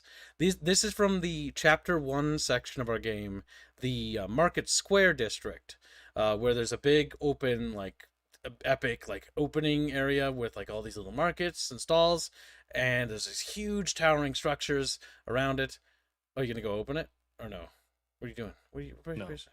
But yeah, so you basically grab that the roof texturing off of that pretty much, and then put it in here. Yeah. So the reason it's off is because there's a bug. What? There's currently a rendering bug that I had to work around to make it look nicer for the stream. So that's why it looks off. Because well, actually, if I just load number 3, I think it should be. Yeah, there are like shadow issues with the drawing here. So I kind of Oh, I see the there's like shadow a issues right there. Yep. yeah, there's shadow there. What the fuck? It's So like that's casting an on the issue I front of have the to building. solve Yeah. later. But that's an issue that isn't relevant for the combat build, so I'm not going to touch it. Yep. Focus Uh, on mechanics, spells, abilities, and that. Then we can pretty it up later, because that's the big thing, right? Technically, could we pretty this shit up? You know, make it look fucking epic and whatnot? Yes. We could make this shit look amazing. So amazing that we post on Twitter and we get like a bajillion likes and people like, oh my god. And then like, where's the game? And it's like, well, so it's kind of like broken a little. It's kind of like broken a little. yeah. You can pretty things up, but it's better to get the mechanics done first and then the visuals next. Because you don't want to get the what I call the layman's interest right away, because they're simple, and it's not to be rude, but they are simple, so that they can't appreciate things. Like the people who watch these kinds of developer streams or watch these behind the scenes stuff are patient and willing to listen, versus those people aren't. And I know this because I've looked at other developers and I've seen them do these things. And like if you post certain things too soon or you over promote, that's why we never really promote our game as like a big like, oh, it's gonna be out soon. Like the last time I did that was the last mistake I ever made in my goddamn life. And that was back when we had other programmers and I was getting estimates. And the estimates I was getting is like, yeah, we'll have the combat prototype out in about approximately 6 months because of all these things and checklists. It's like, oh, that's excellent to hear. And I would check in like halfway or every month, like, so how are we looking? Are we on track? And it's like, yeah, we're on track for reaching all these goals, blah blah blah. And like we get to that date, and it's like a couple months before, and I'm like, okay, like, are we though? Like, are we getting close? Well, we're running into a few snares. And it's like, okay, like, should I not do this? And that was like the last time I ever did that. That was like so long ago. It was the combat prototype demo is what we wanted to do, because I wanted to get this big tech demo out to show it to chat and then basically see what people thought about it, so I could get feedback and see what people like, what they didn't like. And that just never happened. And it turned out that, again, they were trying to cut corners and do all these things that they couldn't do. And this is why, again, don't set deadlines like that. Never do that. That was the last time I did, and I'm never doing it again. And I'm gonna tell everyone in public because I'm embarrassed about it. Because it was the first time I had said I was gonna do something, and then we missed it. We reached that date and there was nothing I could do. And it wasn't one of those like, oh, Kibbs was sick or something, or like, oh, he goes a little late, or but he was able to get there or whatever. It was one of those like, there was no way that combat prototype would have been done even that year. Like, look at where we are now. Now that we've actually got this sorted, now that we actually have our programmer proper. Now that we're actually on track, now it's actually easy to see where we're going to be. But oh my fucking god, dude. I cannot express how angry. Like I've told Robin this many times, but like there are very few times I've genuinely hated someone or been like genuinely like consumed with rage and like to the point of like shaking with hatred. And that was like one of them because I was like I had told people for months that we were on track and like I got assurances, but it doesn't matter. And this is important to take heed, other developers. It doesn't matter. It doesn't matter. You know why? Because the only one at fault is you. Just like it's only my fault. It was my fault for trusting what people were telling me. It was my fault for trusting that those people were actually going to deliver on something or that they were actually even working or using the money I was giving them. It was my mistake for doing that because I didn't look at it enough or do better research to see what was going on there or get a secondhand opinion. I trusted people when I should have not. And this is why it's super duper important that you all factor this. When you get into this sort of like industry, trust is something that must be earned. And not in a short term, but in a very long term. Like right now, like the team we have now, like for the most part, it's like we're in it to fucking win it. It's completely different now. Like now it's like I know that if like shit hits the fan, Robin's got my back, right? But back then, like Yeah. if you'd like when I hired Robin, I don't know that. I don't know. I don't know Robin that well, but like Robin's had my back and has always had my back with everything, and has basically backed me up, gone out of his way over and above. Actions and merit speak louder than words. Remember that as a developer. And remember this, another tip. Because there are venomous people. There's other indies. Sometimes we'll stream other things that are covering like other indies, and they'll come in, and what they'll do is they're not going to be grateful for you doing that thing. They're not grateful in the slightest. They're going to come and they're going to try to leech off of you. And this is something you'll see. They'll try to scalp one of your artists, basically off of you, or they'll try to steal like something, or they'll try to steal your audience by starting to integrate with your community and stuff like that. And then they'll try to create schisms. And I know this sounds fucking petty and shit, and you would like, why the fuck would you talk about the skips? But like this has happened to us like every time I've ever interacted with an indie, almost like universally. It's like the minute you try to put the ladder down so that people can climb up because you want to help others. And there are good indies out there, by the way. But the reason why I don't put the ladder down anymore, because God forbid, another fucking venomous little shit climbs up and starts fucking things up again. You know what I mean? Like, you just can't trust people. And that's my warning to you guys. Do not trust other indies. Because they often have more to gain by fucking you over than by actually helping you. Be cautious with who you trust. I'm protecting you, chat. You're welcome. And especially new indies like you, Alex, especially you getting into it. Just remember that. Don't trust anyone. And make sure that whenever you do something, it has a mutual benefit for both yourself and for them. It's nothing wrong with trying to help each other out, and, trying to help each other is a good thing. There are some indies that I still have positive relations with, but I cut my contact with most of them, though, because most of them are rotten people, and I don't like them. And I don't. They tried to take advantage of me, and I don't forgive after that. Type Zeta has become a bubble cultist. Thank you for the support. Very much appreciated. We've almost made today's goal, Chatfish. On a developer stream? What? That's not natural. That's not...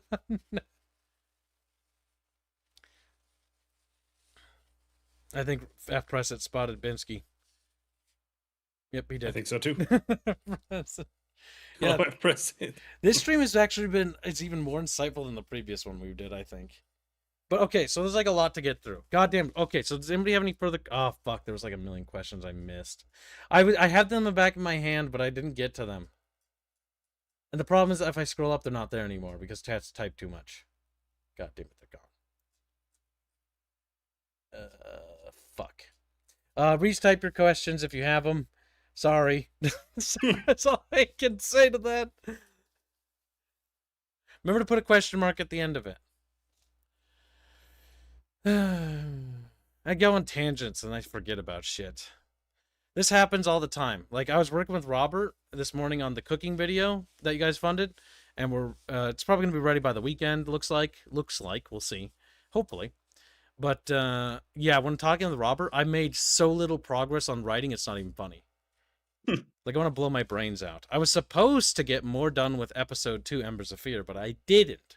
I think I wrote a sentence and then thought and then was too distracted. This is another thing, tip-wise. No distractions. No music, no Twitter, no other shit, no Discord, no talking to people. Just you and the thing you're working on. Nothing else. It's okay to listen to music and think about stuff to get inspiration, but when the work time starts, the music goes off. That's my tip to you. All right. All right. Yeah, it's in editing. The cooking video is in editing, Dragonclaw. Of course. Don't you trust Kibbs? Yeah. You can always trust Kibbs. Gibbs will always try. He may fuck up, but at least he tries. I have to say that because nobody else will. What programs do you use for writing your story? Google Docs. I use Notepad++. What? Okay, I was gonna say Google Docs and Grammarly. My 2 best friends, and then Rapier and Robin for editing. I use Grammarly to clean up the pea soup, because when I write super fast, and I write faster than my brain, or no, I think I write slower than my brain thinks, and because I do that, like, by the time I write up a sentence, like, my brain's already on the next subject. So that's why I started doing the thing of called narrating as I read, or as I write. And so when I write something, I'm like, and then Celeste stubbed her toe. And then I'm like, and then Celeste stubbed her toe. She screamed, "Oh my God, ow." She screamed, "Oh my God, ow." And that's what I do. Because it helps me focus because I have ADHD. Yeah, they were supposed to have an inspection for my apartment, but they heard me like narrating, and then when I walked to the door, I'm like, "What are you?" They're like, "Is everything okay? We're safety inspection, or whatever." I'm like, "Yeah, I just work from home." They're like, "Okay, we don't need to come in. You're good." And I'm like, "Okay," so because they're like scared, like, did they are they fucking intimidated by me or something, or what? Am I gonna get evicted here in a week, or check the door and see an eviction notice? I'm kind of paranoid about that, actually, because that happened and I don't really know what to do about it. But yeah, so that happened.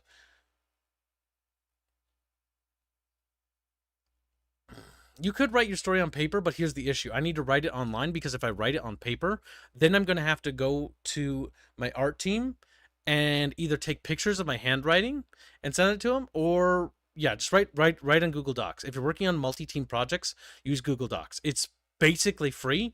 And the only program that I recommend paying money for is Grammarly. A Grammarly subscription, which isn't that much, tax deductible because you're using it for work. Grammarly's worth the cost for first pass editing. But you're still going to want a proper editor. That's what I have Chumpus for, and that's what I have Binsky for.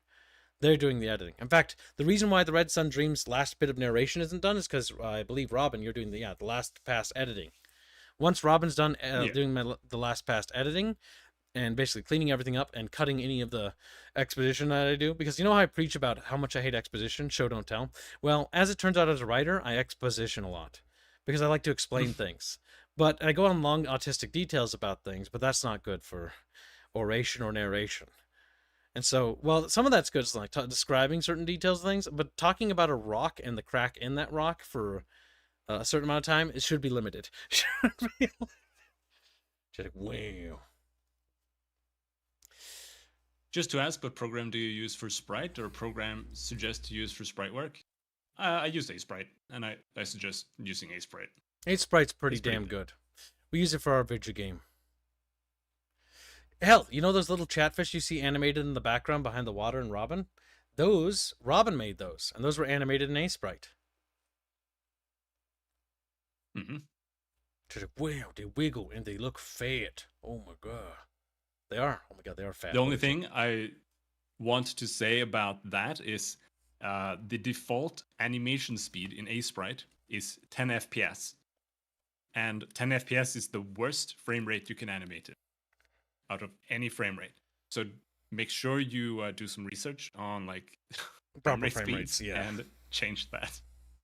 Because I see people do that, and it looks really bad. Like you have to go much lower or a little higher, more or less. Sprite has an Yeah, open I source wouldn't. version called Libre Sprite. I wouldn't bother with that one. Like you can compile a sprite if you really don't want to waste like, I don't know how much it is, like $20 or something. Sprite's pretty cheap. But, it's like only $20 to its credit. Yeah, and Libre Sprite is like 5 years behind in development or something, at least. Mm-hmm. Our game makes use of one of the new features. Actually, it's not new anymore. The tile system. Ooh. Well, Ooh. Our game doesn't make use of that, but I kind of do when I am working on when you're doing sprites. like sprites, yeah. Because I usually try to look, it's the market square. I try to make little scenes, and I don't know. God damn, your texture work is really good. Fuck. Look at the stones. Lower that thing. Scroll down. Look at the stone, like the masonry and the stones there. Damn. That's pretty goddamn good. But yeah, you see, like here, you've got. I don't actually don't. Yes. There's the original concept art Carlos drew for the square. Yep. This was originally going to be the combat test area, but then it's just kind of just an open square. There's not a lot here, is there? So. Where is it? Huh? I'm confused. There's a little waterway over there. Oh no! Yeah, there. So that lets you. Fuck, the structure's huge. That lets you edit these on the fly. Like, you want to change something on this one here, then. Oh, actually, it didn't work. How does this work? Let's see. There, modify. There, now it draws it on every single tile that uses that same one. And you can kind of sculpt that way. But yeah. It's a useful tool.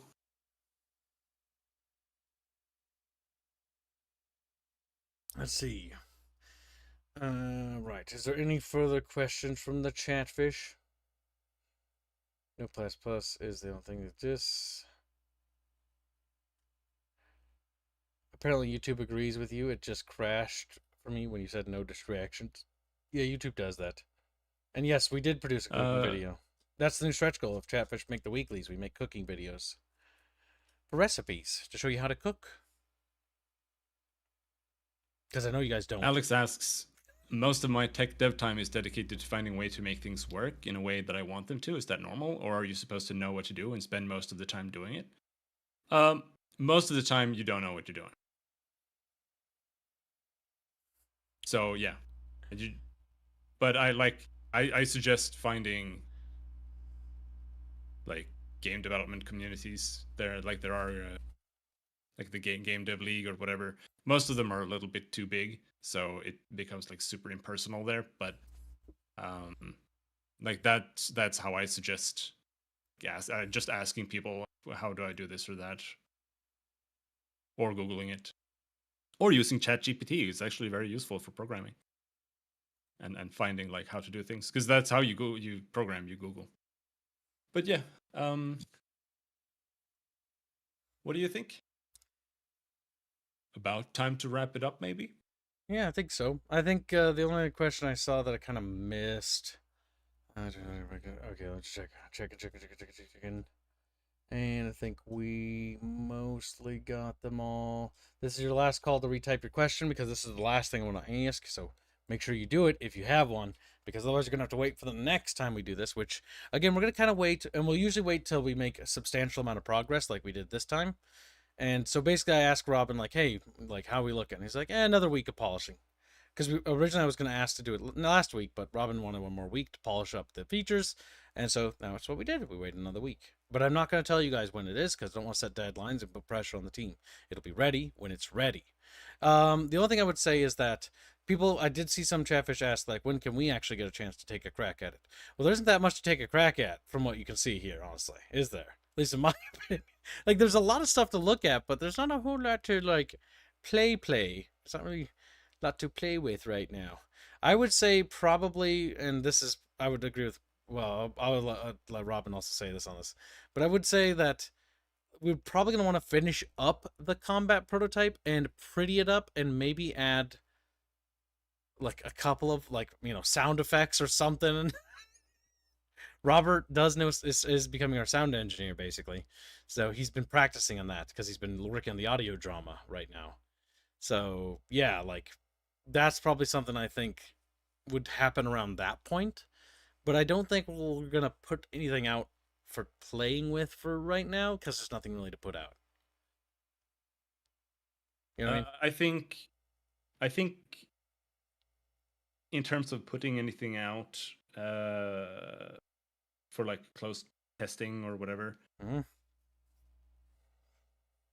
I think probably should have like AI and stuff for Yeah, basics of enemies that and whatnot, so because that they can right yeah. now you like the player controls everything. both teams Yeah. because there's no actual AI for the enemy to do anything. So I need to get to that, but and this is like in regards to like how far are you along, and this is one of those things where It's a good question. I feel like but it's hard to answer. I feel like the only time you can answer that is when you are mostly past like prototyping, making systems, and you're now actually just developing levels and areas and like, actually making progress implementing the actual story, because then you can more realistically say, yeah, like we're halfway through. But now it's a little bit like, because we could talk about the roadmap, like the reality, like at the very least, like that's the the one reality thing we can is talk the reality is I don't have like decades of experience making video games and programming video games, so I don't really have like that to rely on either to say like, oh yeah, this is going to take this or that long to do. Like I haven't necessarily made all these things before, so like when I actually need to program like the force system, for example, there might be bumps along the way that make this harder than I thought it was going to be, and it's going to take a little bit longer than I thought. And something else is going to be a lot easier than I thought. That does happen. So it's really tricky, because sometimes things I've dreaded take like literally 2 hours, and sometimes things that I'm like, oh, this probably won't be that bad, takes 2 months. And remember that's just how it is. Oh god, it's always funny during the developer meetings because Robin will do one of two things. One, his report is, I did programming. Because he does it every month. Or not every month, every week. It's our weekly meetings. I'm sorry. We have weekly Monday meetings. And the second thing is usually when Robin's like, so like, how are you looking on that? He's like, yeah, I think you could probably get that done maybe next week. And like, next week rolls by, it's like, how's it working? He's like, oh, fuck, like, it's gonna take a while. It's gonna take... Because it turned out it broke 30 things. And you can just hear the drainedness in Robin's voice. Or God forbid, if you're ever watching Robin streams and you're at the end of it and like you can tell that Robin's just like, I'm done. I'm gonna play games and I'm gonna be back and I'm gonna take a look at this later. Because you can see when you're drained, by the way. Your poker face isn't so good. You can tell when there's to have a poker face. Okay, so you just fair enough.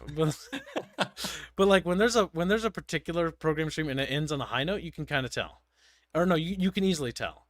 When it's a programming stream and it ends on a, oh my god, this is a problem that I'm gonna have to think about and work on later. It ends on a note of pain and depression. Yeah. Thankfully, I think pretty much everything that's upcoming is going to be mostly simple. Like, Don't jinx it. There's nothing that I actually have planned that I feel like is going to be difficult. Like the only thing that might be kind of tricky is like putting ground effects on the ground. Like I'm not really exactly sure how I should handle that. If it should be like talking about blood splatters? Should it be an No. Or like grass blowing. I mean that too. But that's like a detail. like I'll do that later. That's not like necessarily mechanically important. I'm just focusing on actual mechanics now. But I mean like summoning a field of fire on the ground or something like that, for example. Oh yeah, like And environmental spells.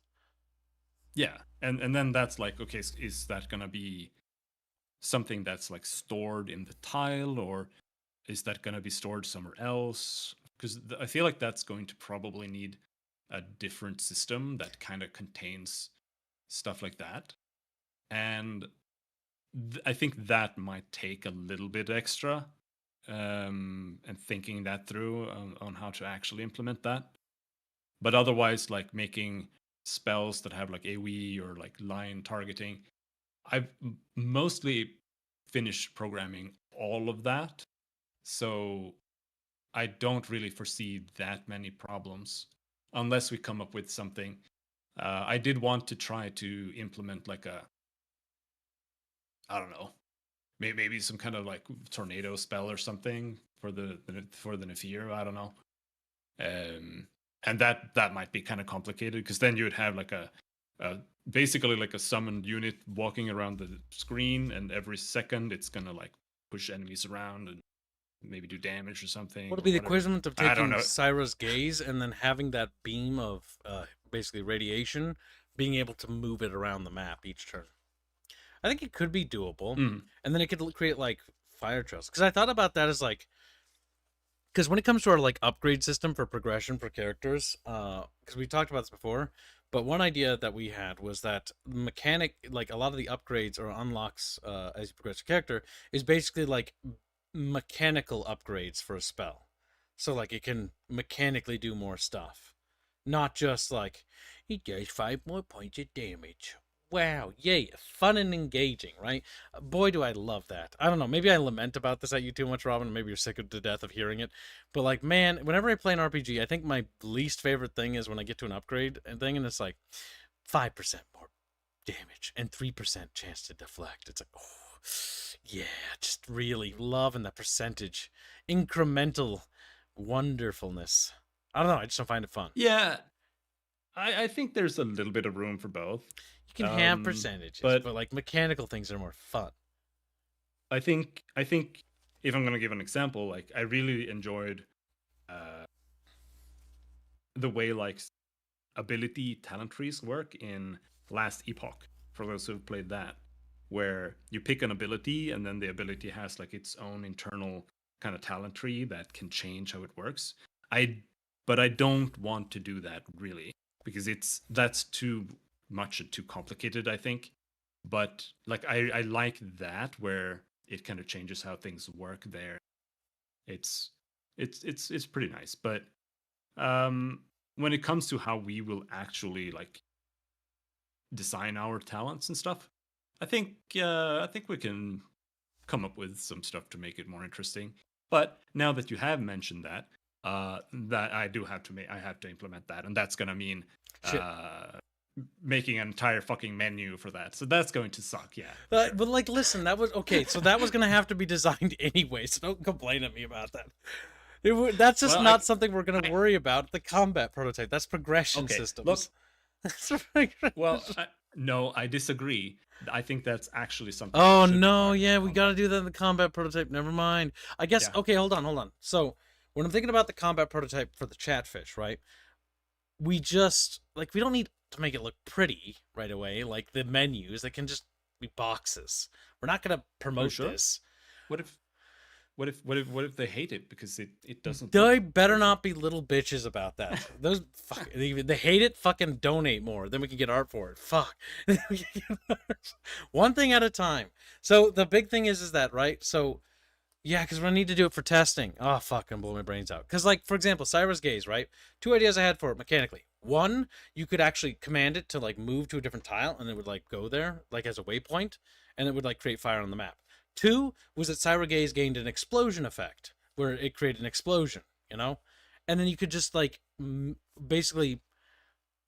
We have these spells that are crafted in lore, and then using the lore... Because I have to reference the lore Bible for this. But using the lore Bible when it comes to how spells are created and how casters in Illumine basically interpret spells and learn from spells is they also personalize their spells. They learn about how they work, and then they functionally tailor them to work a certain way. Yeah, like that, for example, being able to turn that into something that generates fire on the ground, which can create burning on the ground, and then you can also move it from a different point. You know what I mean? Yeah. Yeah. And then we can also add an ability where instead of it doing that, where you choose to tailor the spell to be a bit differently, and so it does an explosive effect. And then we can take advantage of the force system, and then it has interplay with that. And having different systems have mechanical interplay with each other is a really cool idea. Because A, it tickles my autism and makes me have to think about stuff for more than 5 seconds, which is a plus. And because most games it's not, it's like, attack that thing. Yeah, it number go down, my number go up. A little bit more nuance would be nice. But what if micro square menus? Chat, you fucking careful what you goddamn wish for. I'm gonna add a mini game to open up the spell progression system. Welcome to Tetris. It's like, ah! Yes! What if, in order to customize their spells, they have to play a Tetris mini game? Think about it. Talk about obtuse and annoying. Oh, fuck, wonderful. You have the same... philosophically, we share the same standpoint with a lot of those mini games. Like, usually it's just cumbersome. You echo that sentiment. I don't like mini games. Like, yes, but yes. I don't. I generally don't like silly stuff. So, like, I don't really like silly downtime mini games and stuff like that. I like my games to be more serious, know what it wants to do, and be more of like a focused experience than stuff like that. But you know, I know people enjoy those kind of things, but I don't. Now Chatfish are rioting. Yeah. I'm not a big fan of mini games. That's why they're like the three main systems I want to focus on is how conversations between characters work and how that feels, and then the combat system, like how combat works in the tactical sense, and then the warfare sense. And then the fourth system is basically figuring out what to do with the interplay downtime when you're walking around the world and you're not in combat. And how can that interact, or how does that interact and interplay with other things? I have ideas, but it's going to be down to us getting to those points, because the prologue actually makes use of those. We can't tell chat. We can't talk about that here. But, like, for example, you have a conversation. It leads you down path A or path B, which, you know, affects the gameplay there. Option number 2, and maybe we do a hybrid of all these things, right? Option number 2, a conversation opens up a new possibility where you go a different route, or a certain character comes or doesn't come, right? And then that might affect what happens at that point in interval. And we take it, each encounter, what I think should be designed around what we call a case-by-case basis, where we go case by case, and then we try to add those layers of interplay. And then we also then look at each level section, and then look at how to make them also interesting. Otherwise, because that's the big thing, right? Because I've been thinking about that every scene for every section, and things I can't say, like, yeah, Don't say it. I just can't. I was about to say it, but I can't. There's spoilers. But like, there's sections in our game where you do things and you go places. All right, the places you'll go. All right, and there are different things about those places, and we can do different things with those things that are there. You know, for example, let's say, there's, you're going outside and you go to a subway and there's cars parked in the parking lot. Well, maybe those cars are interactable or destructible or like movable or something, right? Or let's say you go to a subway and there's a train. Well, maybe the train's part of the map. In some games, it crushes things, and like, or let's say you're playing Command & Conquer Generals and it's got those like towers and you can knock them over and they'll crush things when they fall on them. Stuff like that. That's what I'm talking about, without spoiling anything in specific. And so you can interact with both the environment, and then spells will also have interactions with the environment itself, because that's the trick, right? Everything has to be layered, because what we're making is a classic, like, old-style game, in a way, because it's set-piece construction, right? I mean, even open worlds are actually the same. They're actually not different. There's no difference. So the difference is that an open-world game has a set-piece, and then there's the downtime in between each set piece, where you traverse what we call the traversal area. And there might be something to do in the traversal area, or there might not be anything, right? Or there might be procedural things they can run into. Well, I don't fucking know, and I don't fucking care. But each set piece is crafted in such a way that it has specific things to interact with and has what I call multiple lines of approach.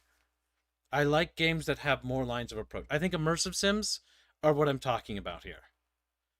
And like when I think about levels, I kind of want to try to tackle levels in our game this in a similar sense, with a similar philosophy, because it adds replay value to each section. Not only that, but I like the idea that toolkits interplay with level design, interplay with enemy design. You know what I mean? Mm-hmm. Okay, I'm just making sure I'm not like spouting nonsense and I lost everybody's fucking train of thought here. But that's what I'm thinking here. I mean, the reality is like almost all of this is like super vague stuff. So I mean, it's super think vague, but it's everybody's- hard to be about specifics think- because, like, it's, you know, like I know, then I but- spoil. It's just like everybody's gonna have different like visualizations of what any of this means. I know. And I you mean, and once we have the might prologue also done, have different. I know, yeah, true, so true. Once we have the prologue down, then it's- I think we can show everybody what we mean. Yeah. So Because that's my goal. Because the big thing here is that eventually we're going to keep showing you guys the combat prototype as we chisel away at it, right? And as we chisel away at it, you guys are going to constantly see as it makes progress. And at some point in the nebulous distant future, there will become a point in which we can actually give out the prototype for people to start testing and messing around with. That way we can do edge casing and finding bugs and shit like that, right? And while that's ongoing, we should also, I think at that stage, we're going to be at the point where we're putting together the prologue, right? And as we're putting together the prologue, that's when we're going to be creating those set pieces. Now, I had an idea that in the combat prototype, we dedicate a little bit of time to creating a couple set piece levels in the prototype to prototype out these philosophies in advance, if that makes sense. I think that would actually be smarter before proceeding to the prologue, because then we can take that core principle idea that I have there and apply it to some set scenarios. You know what I mean? Mhm. Like, chat will download the combat prototype and it would have like 3 levels, you know, or maybe 2 or 3 or whatever, right? And those 3 levels are 3 different or 4 different scenarios, right? And those scenarios will demonstrate and illustrate the highlights of what makes our system in combat unique. And each one of those needs to be handcrafted very detailed wise. The one benefit we have though, because in the back of my mind, the first little voice that I need to silence is like, but Gibbs, what about Red Faction? It did that, and like, look at how that worked out. By the end of the game, none of that mattered. And it's like, yes, but that's because they had a publisher. So shut up, little kid. So the big thing is, we don't have to worry about that because we can literally take our time here. Set by set by set with each care. No rushing, no sprinting. That's what happened to Baldur's Gate 3. It fell apart by the end. I mean, I wasn't a big fan of Baldur's Gate 3, but let me tell you, that last act, that was bad. yeah. Nobody tested that. Nobody tested. It's rough and raw. But, because that's usually what development time runs into. And if you're indie, one of the benefits you can leverage, fellow indies out there too, is that you have more time to hone it, to rein it in. And it's okay. Make sure that when you take that swing, you hit the ball, right? If you miss a couple times, you don't just, you know, get it. You don't have to quit. There's no publisher telling you have to quit. It's not schizo. What I'm saying resonates and makes sense. Chat's like, schizo. Schizo. And Chaffish are also lamenting pain. But yeah, that's just like design philosophy stuff. I mean, there's a lot to talk about design philosophy. And you know what's funny? Our design philosophy now is going to change. By the time we get to the prototype stage and the time we get the prologue done, it's going to change demonstrably so. But for the better. Big thinkies. The prologue was the best part of the game. F's in chat, preemptively. Years in advance. You know what I mean? No? Okay, well, either way. Yeah. I think we've gotten through all the questions. Did he come in while I was ranting? I think not a lot of serious ones. Okay, Chadfish is being goofy little goobers. All right, yeah. So if you like these streams, don't forget to drop a like on them. It helps us in the algorithm. And you know, always if you're a member on Patreon or Subscribestar, thank you for your long-term support. It does help lower the daily goal. So if people want to become patrons and Subscribestar members, thank you. And if not, no worries. You know, we understand.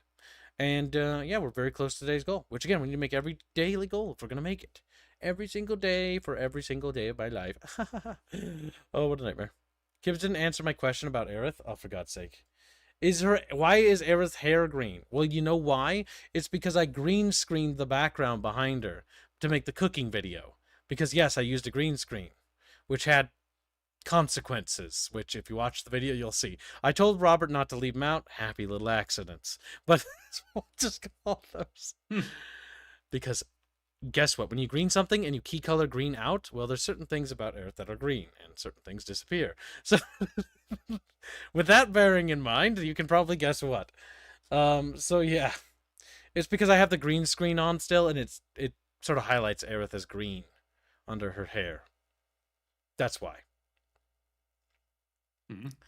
It was way better. Oh, chat's now debating the fucking. Oh my god, I've started a fucking Chatfish war. Whoops.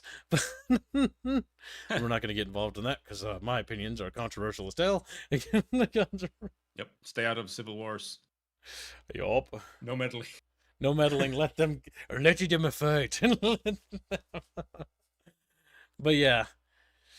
Next up, chat. Stretch goals. If we make this week's goal, we'll do another cooking stream or cooking video. Sorry, they're not streams. I have to edit them and cook and record and take pictures and shit. So yeah, we'll do that. Robin, do you have any final notes you'd like to say to the little lemony goodness that is the Chatfish? Not really. Like I said, next up I'm gonna start working on putting in some more stuff like ground effects and melee abilities, more like AoE stuff, and then we'll see as we go along. But that's about it, and then we shall see where we end up. Yeah. Again, if you couldn't make this stream and you're in the VOD, do not be shy. Go ahead and leave comments. Robin and I will go through the comments, and then we'll try to answer the comments. So go ahead and drop comments if you're in the VOD, because I know not everybody's available every day or could have asked the questions, or, you know, perhaps I missed it. And if so, I apologize. I'll try to do better next time, little Chatfishies. And we will see you in the next stream, which will be starting in about 5 minutes. So catch you there. Take care and have a great day, Chatfish. Bye-bye.